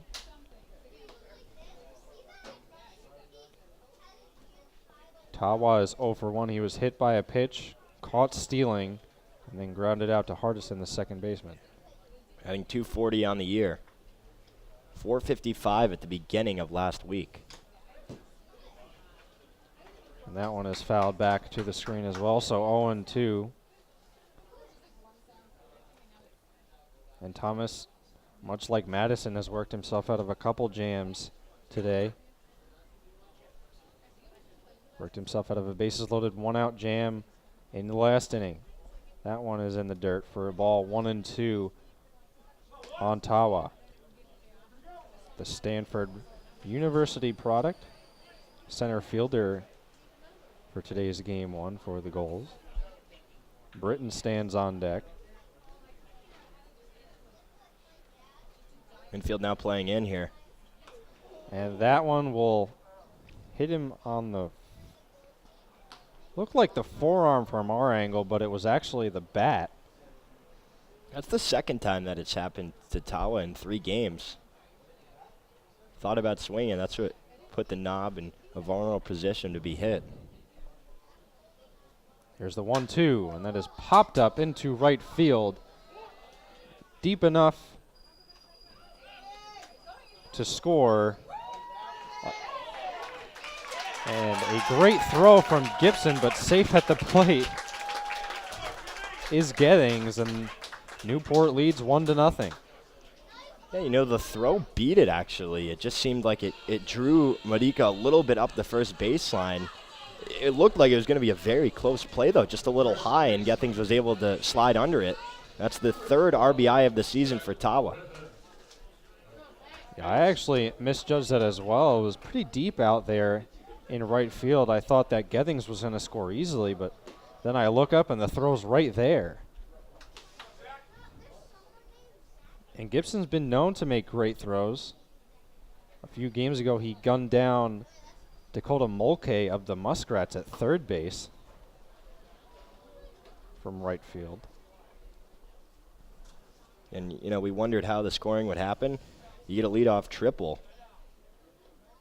Pretty good chance you're going to be able to get a sacrifice fly And opportunity. that one is through the hole for a base hit for Britton.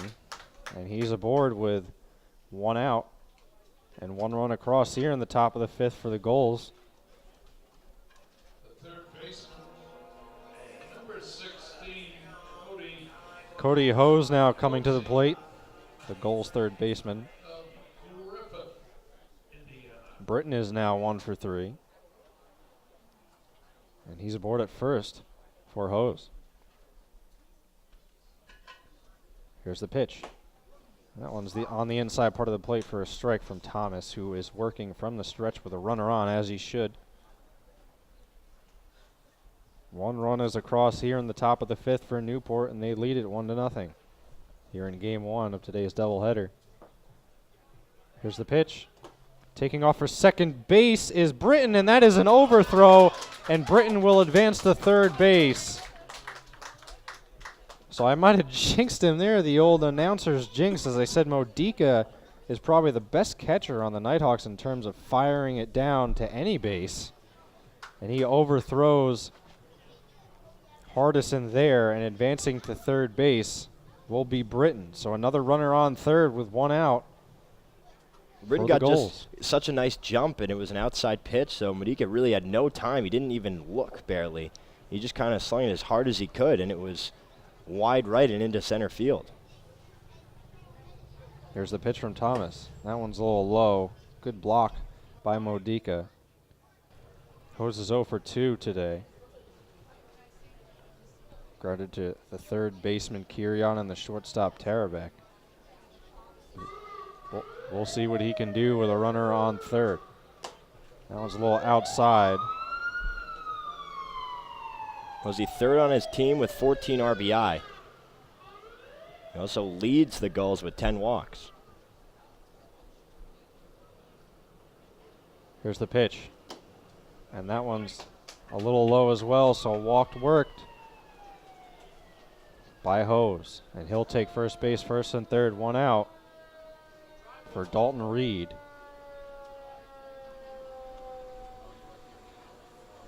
Reed is 1 for 2 on the day. Came into this game batting .291 with 4 homers and 13 RBIs. Britton on third base after he tried to steal, and the overthrow by Modica advanced him to third base. Hose with the walk right there, as pitching coach Tom Hudon will come out and talk with Levi Thomas. And see if we have any pitching action in the bullpen down the left field line. Not yet for either team. Again, only a 7-inning game, so all these runs matter. And saw Coach Stefarski bring in the infield. He knows that, we know that, and everybody else in the ballpark does as well. Don't want to surrender another run here, especially in a close ball game, and especially with the lack of run support that the Nighthawks have been giving their pitchers.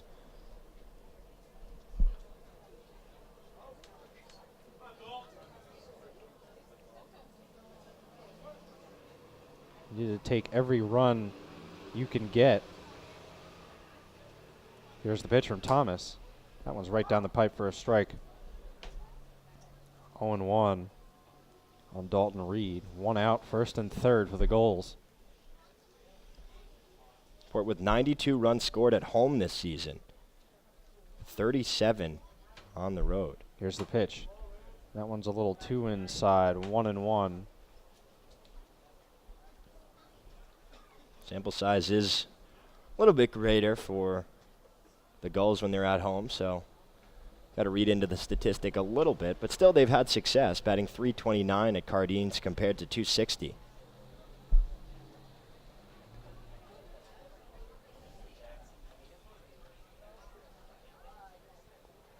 Here's the pitch. Swung on and missed. A good cut there from Dalton Reed, but could not connect. It's now 1-2 on the Gulls DH. Still just one out. Reed's just got to be thinking lift it into the outfield somewhere. There's the pitch. And that one's a little bit inside. 2-2 now, count evened up.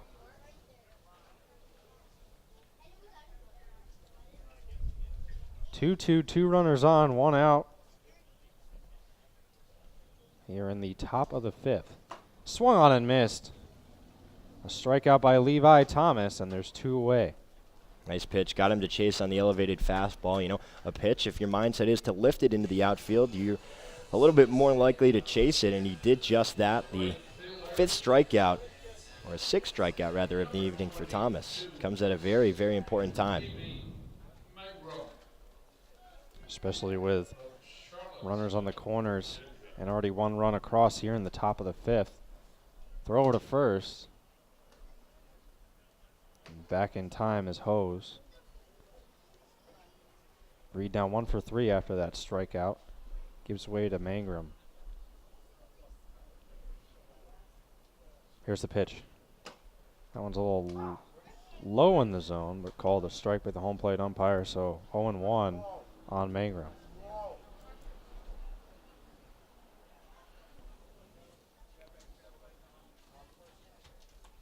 Again, working from the stretches, Thomas with two runners on. Here's the pitch. And that one's in there for a strike on the outside part of the plate. 0-2 quickly on Mangrum. Yeah, Jesse West behind the plate. He likes the low part of the strike zone. He also likes the outside part. And as the game goes on, possibly, especially to right-handed hitters, that outside pitch has become a little bit more stretched out. And that one is hit into right center field, right in the gap. It'll get down. It'll score at least one. And rounding third, but stopping is Hose, and an RBI double for Stevie Mangrum, and the Gulls lead 2-0. Yeah, very nice piece of hitting. He just saw it deep and is able to pepper it off the wall out there in right center field. That's Mangrum's 12th RBI of the season, his second double. Newport putting together a nice little inning here. 2 runs, not much, but based on the way things have been going in this ball game, that's a nice feat. Dylan Plew will come to the plate now, the left-handed hitter. Second and third, 2 runners in scoring position for the Gulls after the RBI double from Mangrum. It's now 2-0 here in the top of the fifth. Working from the set is Thomas. That one is fouled out of play. 0-1. No action yet in the Nighthawk bullpen, but you got to think it's coming soon.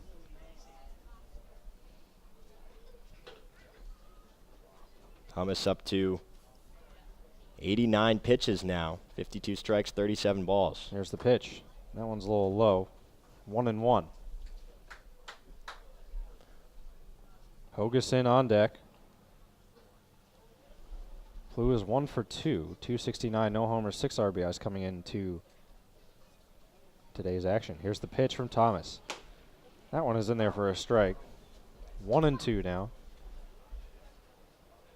Longest outing for Thomas this season, 5 innings. And he was sharp. No runs, just 2 hits, 3 walks, and 5 strikeouts.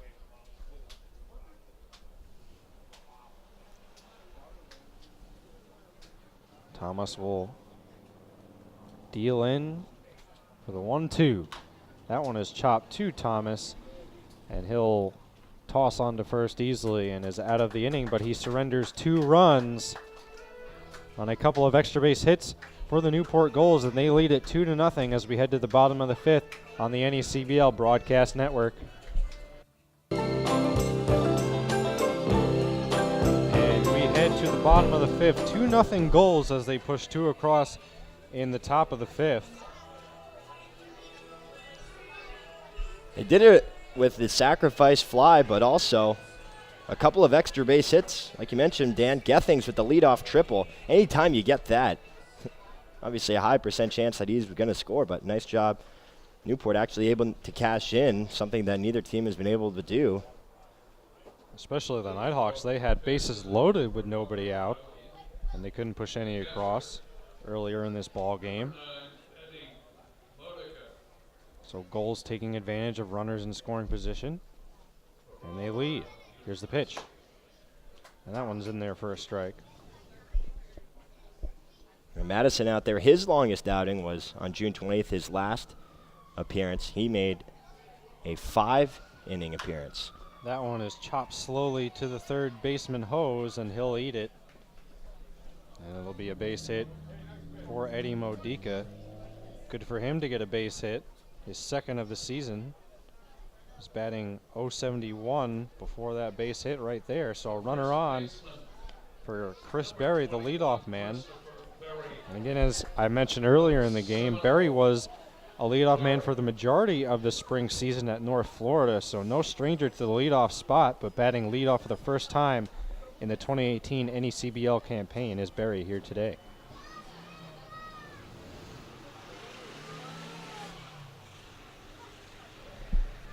You know, if you're Modica, it goes down in the book as a single, and really that's all that matters for confidence-wise. It was a swinging bunt, would have been an extraordinary play for Hosey, but you take what you can get with when you're struggling. It's like a shooter in basketball who can't make a shot. You drive to the hoop, try and get yourself to the free throw line, and maybe take a couple of free ones and try and get something going. And the Nighthawks do need base runners. They've had base runners this far through the ball game, but haven't taken advantage with runners on. Here's the pitch. That one is fouled out of play. 0-1 on Berry.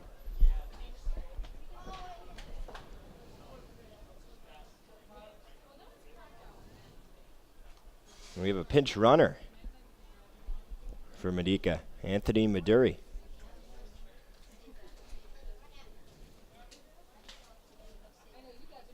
It's going to be interesting to see who they place at catcher for Modica. It's probably going to be Bryant Bowen, but you never know with manager Jason Zafarski, as that one's ripped fair into right field. Rounding second and going to third is Midori. And it's going to be first and third, runners on the corners for the Nighthawks with nobody out. Just a nice piece of hitting. He's able to turn on it, hit it down the right field line, but credit Mangrum. Plays it right off the corner, gets it in quickly with the reverse pivot, and keeps what looked to be a double. That hit from Berry to just a single there. But the important thing for the Nighthawks is they get a runner 90 feet away. And the speedy Anthony Midori pinch running for Eddie Modica. Now Kevin Winterroad coming out to talk things over. So if Newport has anything going in their bullpen. And they do, and it's Nick Enright out of Virginia Tech. Enright did appear in the game on Saturday. 2 innings, he did give up 2 runs, one of which was earned in that 2-0 loss. So he picked up the loss on Saturday night versus the Schooners if he comes into the game looking for a bounce-back outing.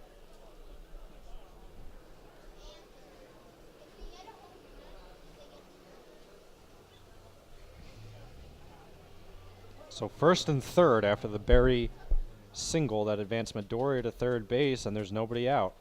Nighthawks down 2-0. Trying to get on the board here as that one's bunted foul by Melendez. Tough pitch to bunt. Inside fastball. Again, we talk about that 2-seam arm side run from Madison, especially on righties. And when you try and square around, it looks like it's going to be middle third, and then it comes all the way in. You have little time to react, and that's what happened. You just kind of had to semi-pull back and bunt it down the first baseline foul. Yeah, it's definitely a harder move to bunt it down that first base line than it is down the third base line.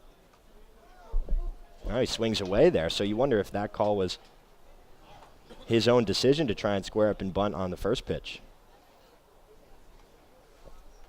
So 0-2 now on Melendez. He's 1 for 2 today with a single and a strikeout. Here's the pitch. And that one is driven into center field. Playable for Tawa. He makes the catch. Tagging is Midori. And he will get in there for the Nighthawks' first run of the ball game. They cut the lead in half. It's now 2-1 Newport. That's exactly what you got to do. Hit it deep enough. Midori, no problem scoring from third. Tawa, heads up play, not trying to do anything heroic there because he was deep enough. He recognized that he was definitely going to be able to tag. So what does he do? He throws it into second to make sure Berry stays at first base and doesn't advance into scoring position. Yeah, you can give up the run, but you don't want to let someone get into scoring position and that would be the tying run in Berry. Here's the pitch. That one's a little outside for a ball on Hardison. Hardison's 1 for 2 today.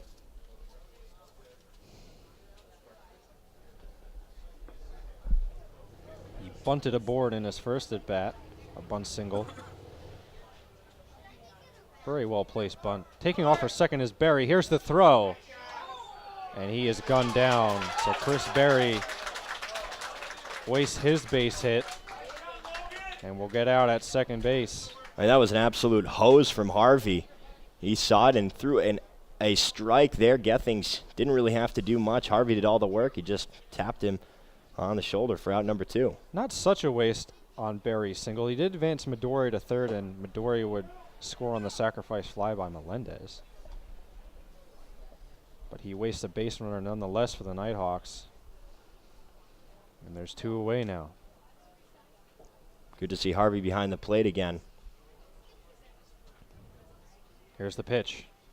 And that is swung on and lifted high up into center field. Tawa will get under this one. But the Nighthawks push one across, and they are on the board.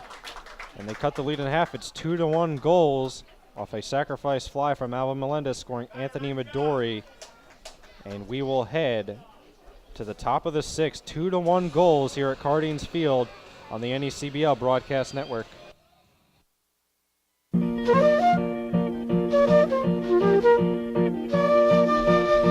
And we're back here on the NECBL Network. 2-1. The Newport Gulls lead the Upper Valley Nighthawks.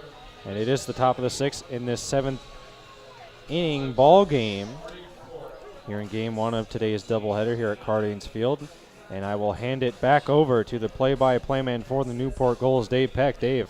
Thank you, Dan. It'll be Hogeson, Harvey, and Gethings due up here in the top of the 6th inning. They scored 2 in the 5th off the triple, single, and double by Gethings, Britton, and Mangrum respectively. They also had a walk from Hosey in there. But Upper Valley able to get one more off the sac fly from Melendez. Now 2-1 ball game. We have defensive substitution. Bryant Bowen now behind the plate. After Midori was the pinch runner for Medica. And the Nighthawks only have 2 catchers active right now as Ross Cadena is out with a hamstring injury. He's expected to return on Wednesday, though, a July 4th Independence Day matchup with the Vermont Mountaineers. 0-1 pitch, deep fly ball to right center field, and Melendez can only look up. That one is absolutely crushed. Zach Hogeson goes yard for the 4th time this season, and Newport takes a 3-1 lead here in the 6th.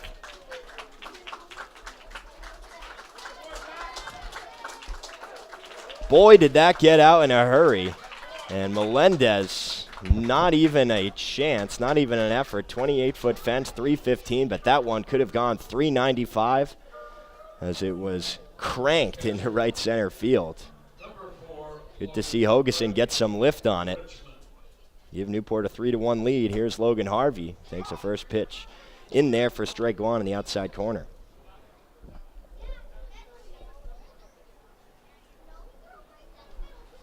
Oh, 1 breaking ball, runs outside. Harvey thought about it, but was able to hold up now. 1 ball and 1 strike. Talked throughout the year, it's been a battle between righties and lefties on the team internally. Another curveball runs outside for ball 2 as to which side of the plate can produce more home runs. Hogeson helping out the lefties. 2-1 pitch, runs outside again, so now 3 balls and 1 strike.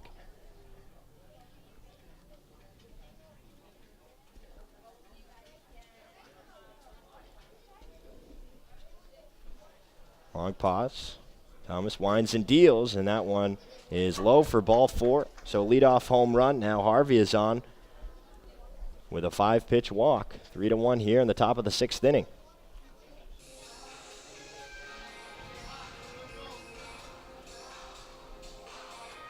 Now you wonder if there is bullpen action, and there is here for Upper Valley. Ryan Parker out of University of West Georgia.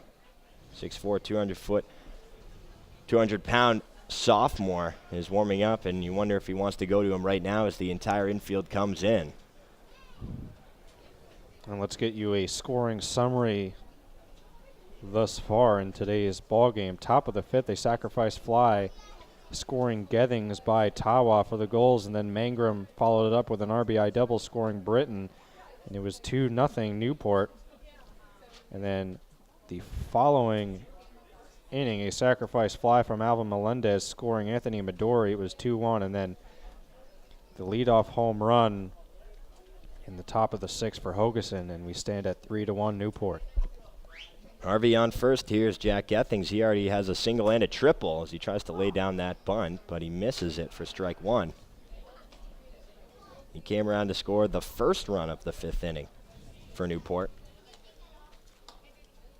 After that single, though, he was picked off on a nice play. 0-1 pitch, misses low. Now 1 ball and 1 strike from Medica behind the plate.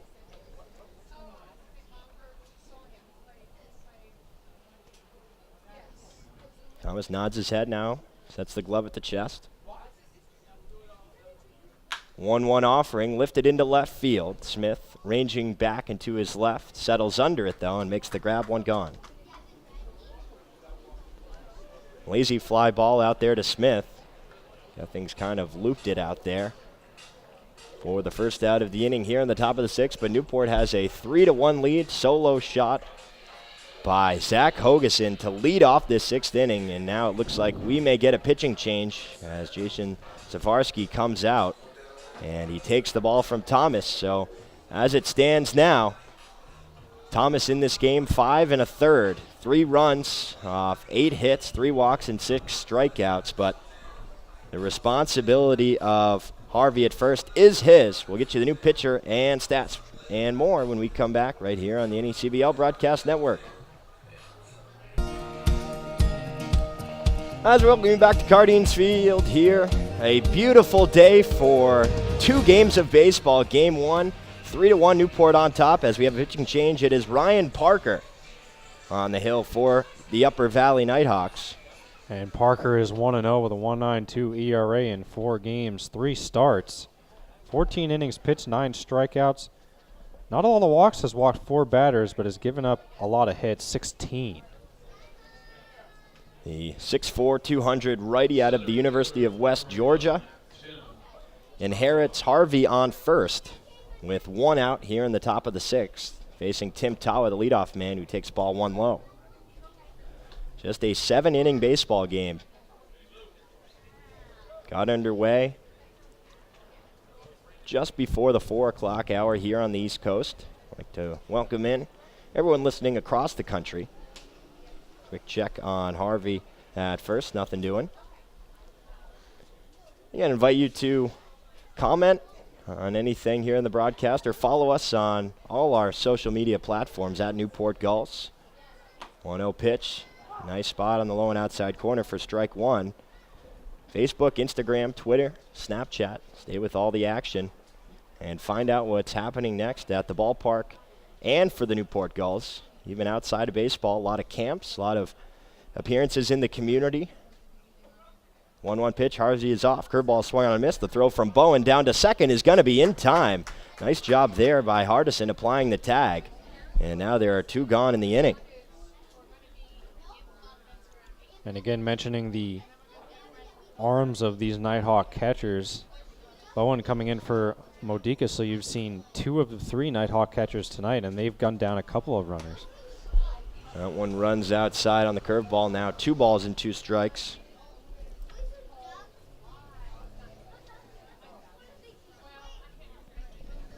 Here's the break-even offering. Breaking ball hit on the ground. Shortstop Tarabek scoops it up, wings it to first to retire the side. So Parker comes in and does the job. He limits it and keeps the score at 3-1 as we head to the bottom of the 6th inning. Here between the Nighthawks and the Gulls right here on the NECBL Broadcast Network.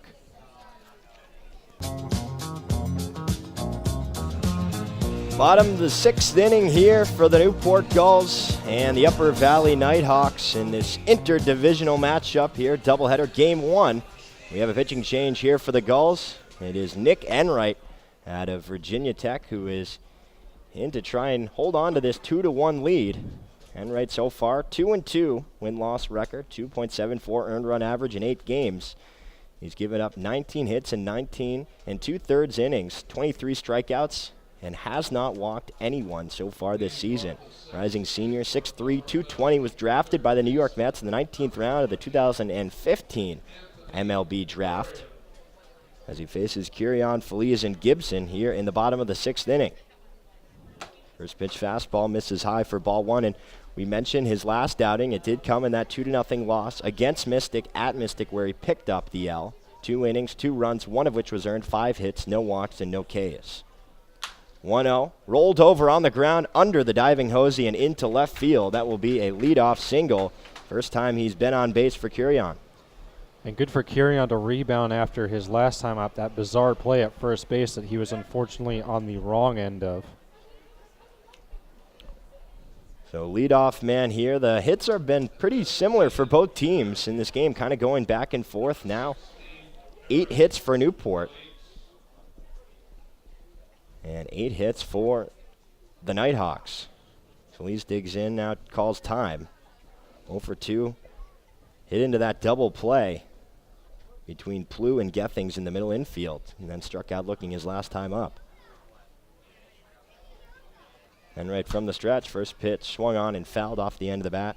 No balls and 2 strikes. Final stat line for Tyler Madison here in today's ballgame. 5 innings, 8 hits, 1 run. It was earned. No walks and 4 strikeouts. And he did have a couple of hit batters, but those no walks are key for any pitcher for Newport. But Madison as well.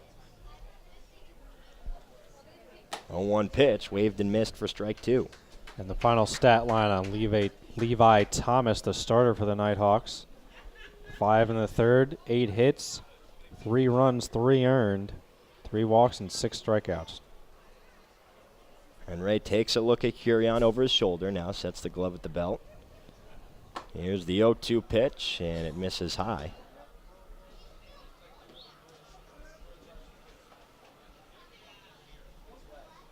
Flees out of Notre Dame, rising senior for the Fighting Irish. Here's the 1-2. Breaking ball waved and missed for strike 3. Nice job there by Enright mixing it up. His first strikeout of the ball game. And there's 1 down here in the 6th. Just got Feliz off balance and to chase at the outside pitch.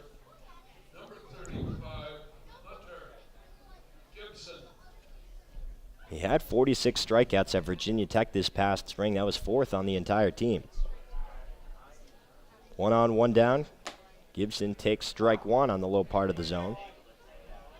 He's reached base 2 times, hit by a pitch in the 2nd inning, but stranded on 2nd, and then singled in the 4th. But stranded on 2nd as well. He's reached base in his last 7 at-bats, has Gibson.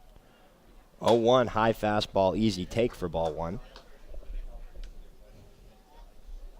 Just that 1 run for the Nighthawks. It came last inning off the sacrifice fly from Alvin Melendez.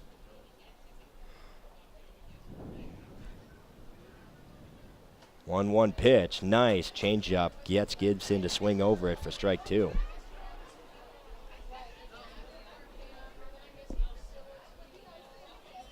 Curion on first.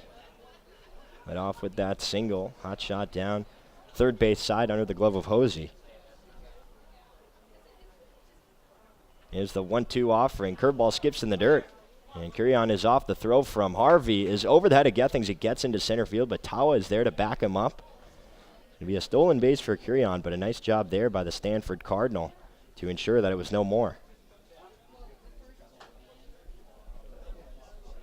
It was going to be close if it was a good throw. Curion didn't really get a good jump there. It was a tough pitch to go on, too, for Harvey to be able to set himself on the throw. That's why he kind of lost it high. 2 balls and 2 strikes. Here's the offering. Broken bat popped up towards the shortstop. Gethings reaches out, makes the play. 2 gone.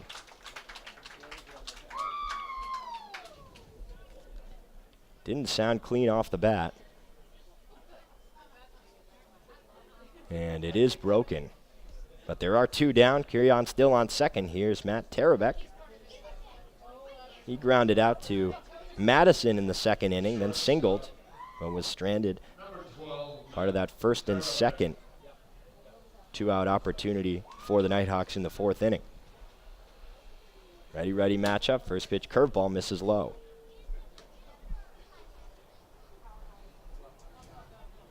Tarabek is 1 for 2 today with a single and grounded out to the pitcher. Interesting, sporting the bat with the red barrel, black handle. Out of Fordham, here's the 1-0, fouled straight to the screen, now 1-1.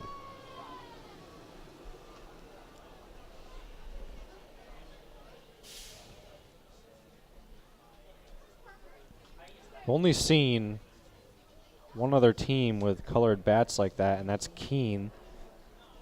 They have the half black, half purple bats, which everyone on their team uses. Everyone uses the same bat. There's the 1-0. That one chopper left side, and that'll get into left field. Curion is being waved around. There will be no throw from Hogeson, and it's a 3-2 ball game on the RBI single from Matt Tarabek. So back and forth affair. Nighthawks chipping away. Now just a 1-run deficit. And that solo homer by Hogeson last inning really matters now. Remember, we're at Newport, but the Upper Valley Nighthawks are the home team here. And you got to think, if you took Levi Thomas out before that at bat with Hogeson, would it be the same result as he gave up 2 runs in the 5th and then the solo homer? Tarabek is off. The throw from Harvey is in time, and he knew it. So after the single from Tarabek, he tries to steal, and Harvey gums him down. The second time he's been able to catch a Nighthawk stealing. But Upper Valley is able to get one off 2 hits. It's now 3-2, Newport on top as we head to the top of the 7th inning here at Cardines Field on the NECBL Broadcast Network. Welcome back to the ballpark. Dave Peck alongside Dan Stein here in the 7th inning of this 7-inning game. Game 1 of the day-night doubleheader between the Nighthawks and the Gulls. Newport 10-9 on the season. Upper Valley 9-9. First pitch to Britton hits him in the back of the calf. And he will take off the armor and trot down the first baseline. So not how you want to start the inning after Upper Valley was able to get one more in the bottom of the 6th. And Parker came in and was able to shut the door on Newport after Hogeson did get that solo home run last inning. Just loses that curveball. That'll bring up Cody Hosey. Hosey 0 for 2, a couple of ground outs, also walked, was stranded on third back in the 5th inning. First pitch from Parker is a curveball that misses low.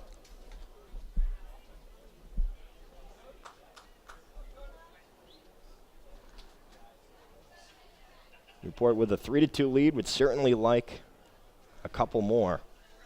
Snap this 3-game losing streak. 1-0 pitch. Fastball taken for strike 1 on the outer edge.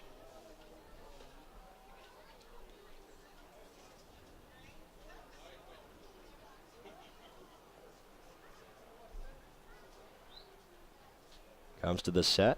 Bowen setting upside. Here's the 1-1 pitch, and Britton is off on the play. The throw from Bowen down to second is not going to be in time. It was in and out of the glove of Hardison. It was certainly going to be very close. Not sure if he would have been safe anyways, but the ball does come out, and it is a stolen base for Zach Britton. That's his 2nd on the day, and that's the 8th stolen base now for the Newport Gulls this season. Being a little bit more aggressive here. Maybe trying to shake things up. Help out this offense that's batting .244 coming into this game in its last 5 games. Here's the 1-2 pitch. Breaking ball, grounder towards the third baseman, Curion. Looks back, Britton now goes to first to put away Hosey for out number 1. So 3rd time that Hosey has been grounded out to the left side especially. Possibly just a little antsy there on his front foot. Talked about when Newport has been successful, it's seeing the ball deep, hitting it the other way. Guy who did that earlier in this game, Dalton Reed, is up right now with an RBI opportunity. Struck out 2 times, but did have that single. As he swings at the first pitch and lines that one down the right field line. It gets all the way into the corner. Britton coming around third. He is going to score. Reed trying to dig out a double, and he will be safe there with an RBI double. Now 4-2. Newport on top. So doing it a variety of ways. He jumps on a first pitch. It was high and inside, pulls it. A laser down the right field line into that corner. And is able to leg out the double. Second hit of the evening. He's now 2 for 4 with an RBI. The hit by pitch coming back to bite Parker. Still 1 out in the inning. Here's Stevie Mangrum, who takes a ball on the curveball that stayed up in the zone. Mangrum has a double, a walk, and then an RBI double, but has not scored. He's been stranded on base 3 times.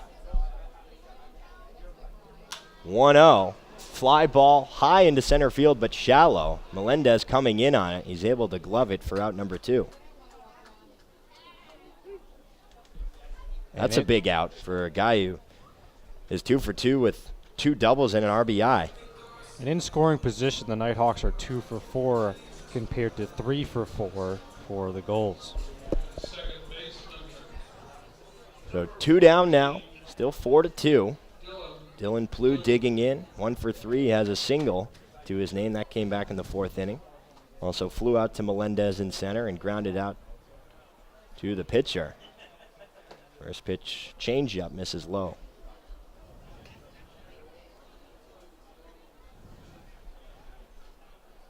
Both teams coming into this game with a 3-game losing streak.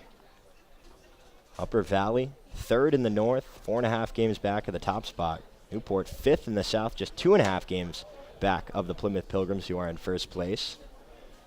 1-0 pitch misses inside for ball 2. So except for that solo homer by Hogerson, both teams pretty even in terms of scoring position. 9 hits for each squad, 1 error on the board. That was for the Nighthawks as the 2-0 runs inside again. Now 3 balls and no strikes. The solo home run, that's not something that is very common. They're very rare against Upper Valley. Just 8 home runs, or 7 home runs allowed, now 8 for the pitching staff with the 3rd-ranked ERA. That's a 4-pitch walk as the fastball misses low.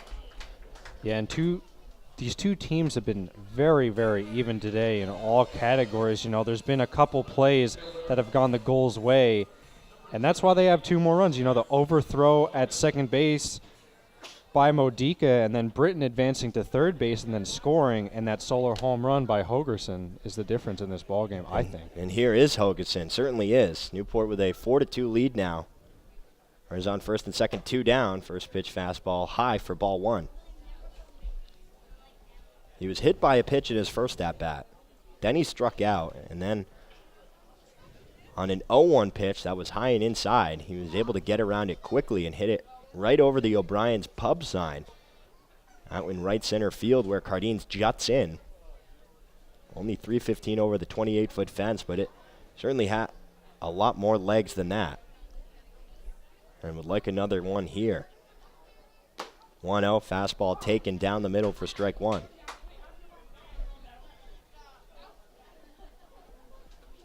First run of the ball game was scored in the top of the 5th inning, the 2-run inning by Newport. And only 7 innings of baseball, relatively scoreless. 1-1 pitch, runs inside, now 2 balls and 1 strike.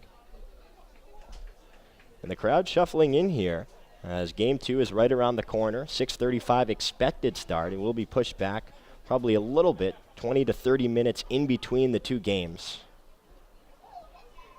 That one will be 7 as well as the 2-1 breaking ball runs outside. 3 balls and 1 strike. And it's United Healthcare Christmas in July night, where there will be free family admission with the donation of a new toy to Lucy's Hearth. So if you're tuning in to the end of this one and you're trying to make it to game 2, there's an opportunity for free entry as ball 4 is taken, and now the bases are loaded with 2 down. Second straight walk for Parker.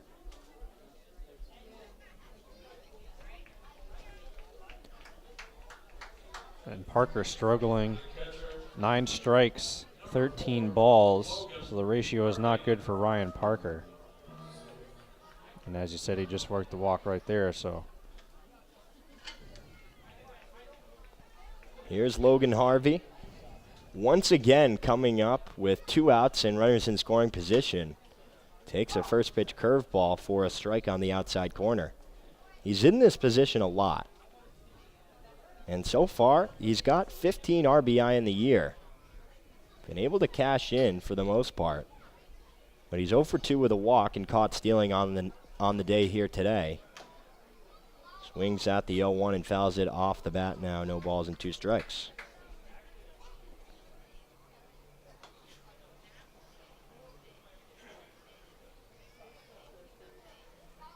Harvey, one of the veterans on this Newport team.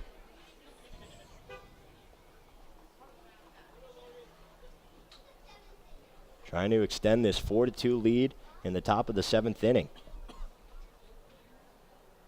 0-2 pitch, breaking ball, misses low. He thought about it, but was able to hold up. Inning was started off when Britton was hit by a pitch. Then he stole second. Hosey grounded out to third, but Dolan Reed with the double that plated Britton. And Mangrum flew out to Melendez in center. Plew walked, Hogeson walked. Bases are loaded with 2 down. As a 1-2 offering just misses outside now. The count is even at 2.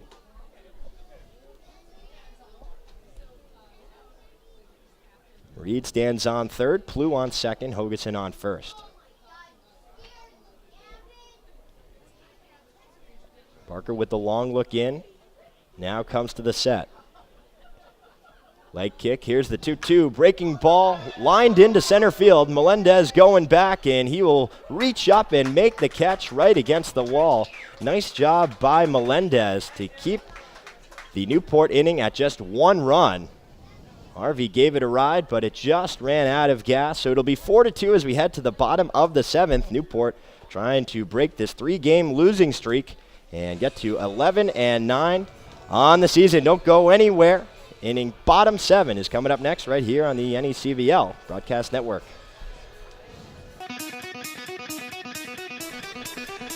Still a tight ball game here at the ballpark in the bottom of the 7th inning. Nick Enright on the hill trying to give Newport the victory here in Game 1 of this day-night doubleheader with the Upper Valley Nighthawks. Dave Peck alongside Dan Stein here.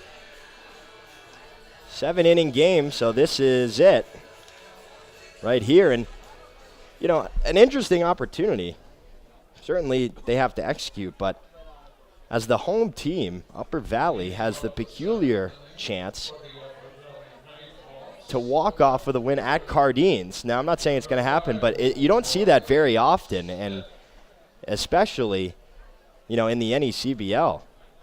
And it's something the Nighthawks have seen, but they've been on the losing end of it, as Ocean State came to Maxfield Sports Complex and actually walked off as they were the home team at the Maxfield Sports Complex. They were supposed to play down at Ocean State, but that game was rained out. That was supposed to be the first game of the season. So the Nighthawks have been on the losing end of a situation like that, Dave. That's interesting. Newport has not been on that, as the 1-0 pitch to Riley is fouled down the right field line for strike 1. Now 1 ball and 1 strike. You know, as we mentioned before, those couple plays, you know, the overthrow at second base, Britton advancing to third and then scoring, and then the Hogerson home run.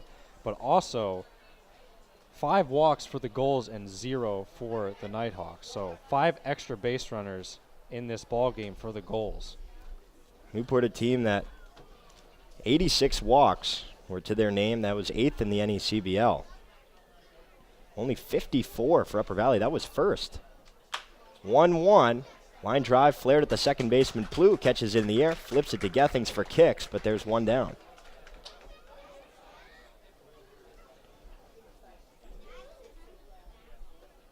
That's a big first out there for Enright.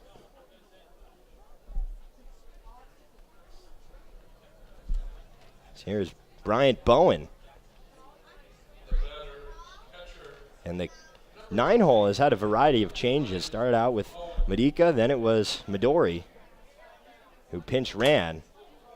And now Bowen foul tips the first pitch from Enright for strike 1.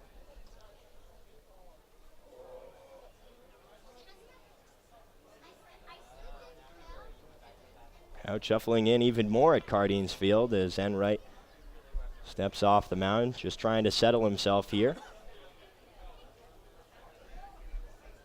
Madison again, a nice performance, 5 innings, 7 hits, 1 run, no walks, and 4 strikeouts. He is in line for the win if Newport can hang on here. 0-1 pitch, misses low, now 1 ball and 1 strike. Bowen did homer in the 9th inning a couple games ago against Plymouth. 1-1, high fly ball to shallow right field. Mangrum comes in, settles under it, and makes the catch, now 2 down.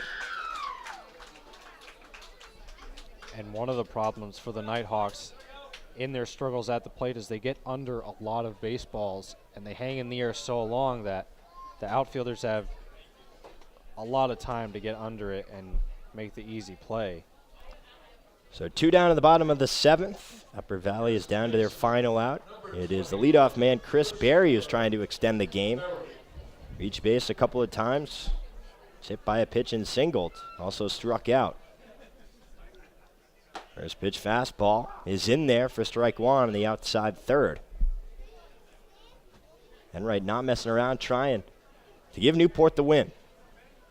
Working from the windup. Here's the 0-1 pitch. Fastball chopped down the first baseline into the Newport dugout. And now Barry is down 0-2.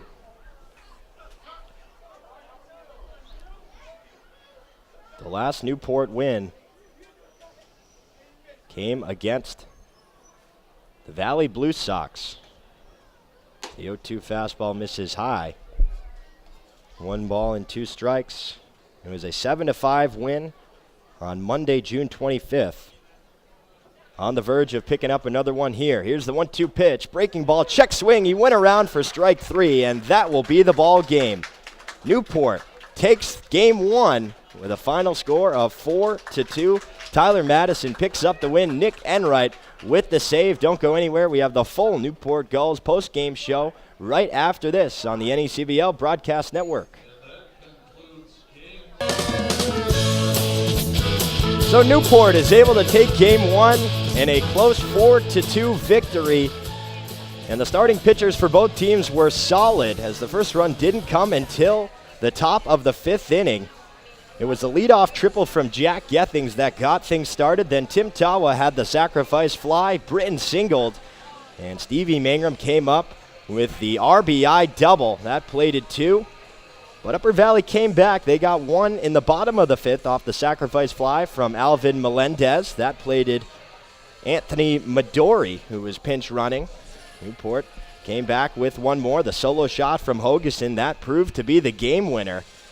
Upper Valley, relentless. They got 1 more off the RBI single from Terabek, but Nick Enright came in, gave up just that 1 run or he did not give up a run at all, but he was, very, very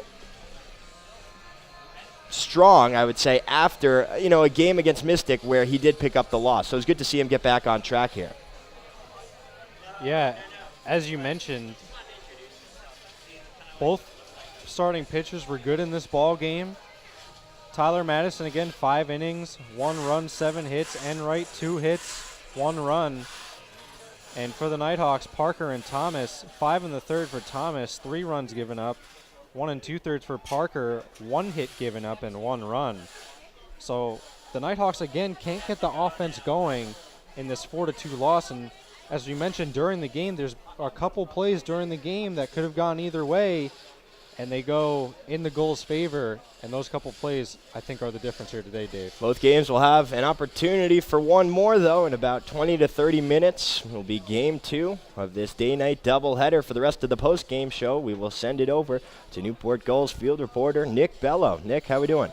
I'm doing good, Dave, and that's a big win today for the Newport Gulls in game 1 of this doubleheader. Let's see who we have here. We got Tyler Madison picks up the 5 innings. The win on 5 innings pitched, 7 hits, 1 earned run, and Nick Enright with the save. Great performance today by the Gulls. The first couple innings, in my opinion, were very strong for both teams. Defensively, we had a throw out of a Gulls player at first, from catcher for Upper Valley. And yeah, just a strong performance for both teams here. I'm going to have Aram Layton join me just about right now. Welcome. Welcome, Aram. Thank you, Nick. So what'd you think about today's game? Well, Tyler Madison looked really sharp early on. 4 scoreless to start. Finally got touched up in the 5th. But overall, I mean, when your starting pitcher's only giving up 1 run, you're usually going to be in good shape. You know, it's a good way to win a lot of ball games, and something Newport really needed because their offense has been struggling. They were able to put up a couple runs this game, but they were shut out against Mystic. So they really needed some confidence. They needed a pitcher to go out there and give them some energy and help them, you know, realize that they might not have to put up 10 runs to win every game because the pitching really has been a struggle. Mm-hmm. And so in this second game, what would you like to see from the Newport Gulls? Well, the offense was slow starting in the first game. You know, they didn't get on the board until the 4th. I'd love to see the offense get out and going right away. You know, punch them in the mouth in the first inning, take the pressure off of the pitcher, which is kind of the converse of what we saw in the first game, the pitcher taking the pressure off of the hitters. And that's what Newport's been doing all season long, is taking the pressure off of the pitchers. And the Gulls need to pitch a little bit better if they want to be competitive and go deep into the postseason. So we need another start like Tyler Madison from, we don't know who's starting the second game yet today, but other than that, I mean, they need to get out there early and often and put runs up on the board quickly. We're not sure what happened with Cole Austin. He was pulled just before the game started, but now we're ready for Dave Peck, and we're going to send it down for the post-game review. Thanks, guys. Newport is able to take game 1 by a final score of 4-2. Tyler Madison picked up the win, going 5 innings, giving up just 1 run on 7 hits. He was sharp. Nick Enright picked up the save. It'll be a quick turnaround, though, for the Gulls as they get ready for the nightcap here against the Upper Valley Nighthawks. Now Newport with an 11-9 record.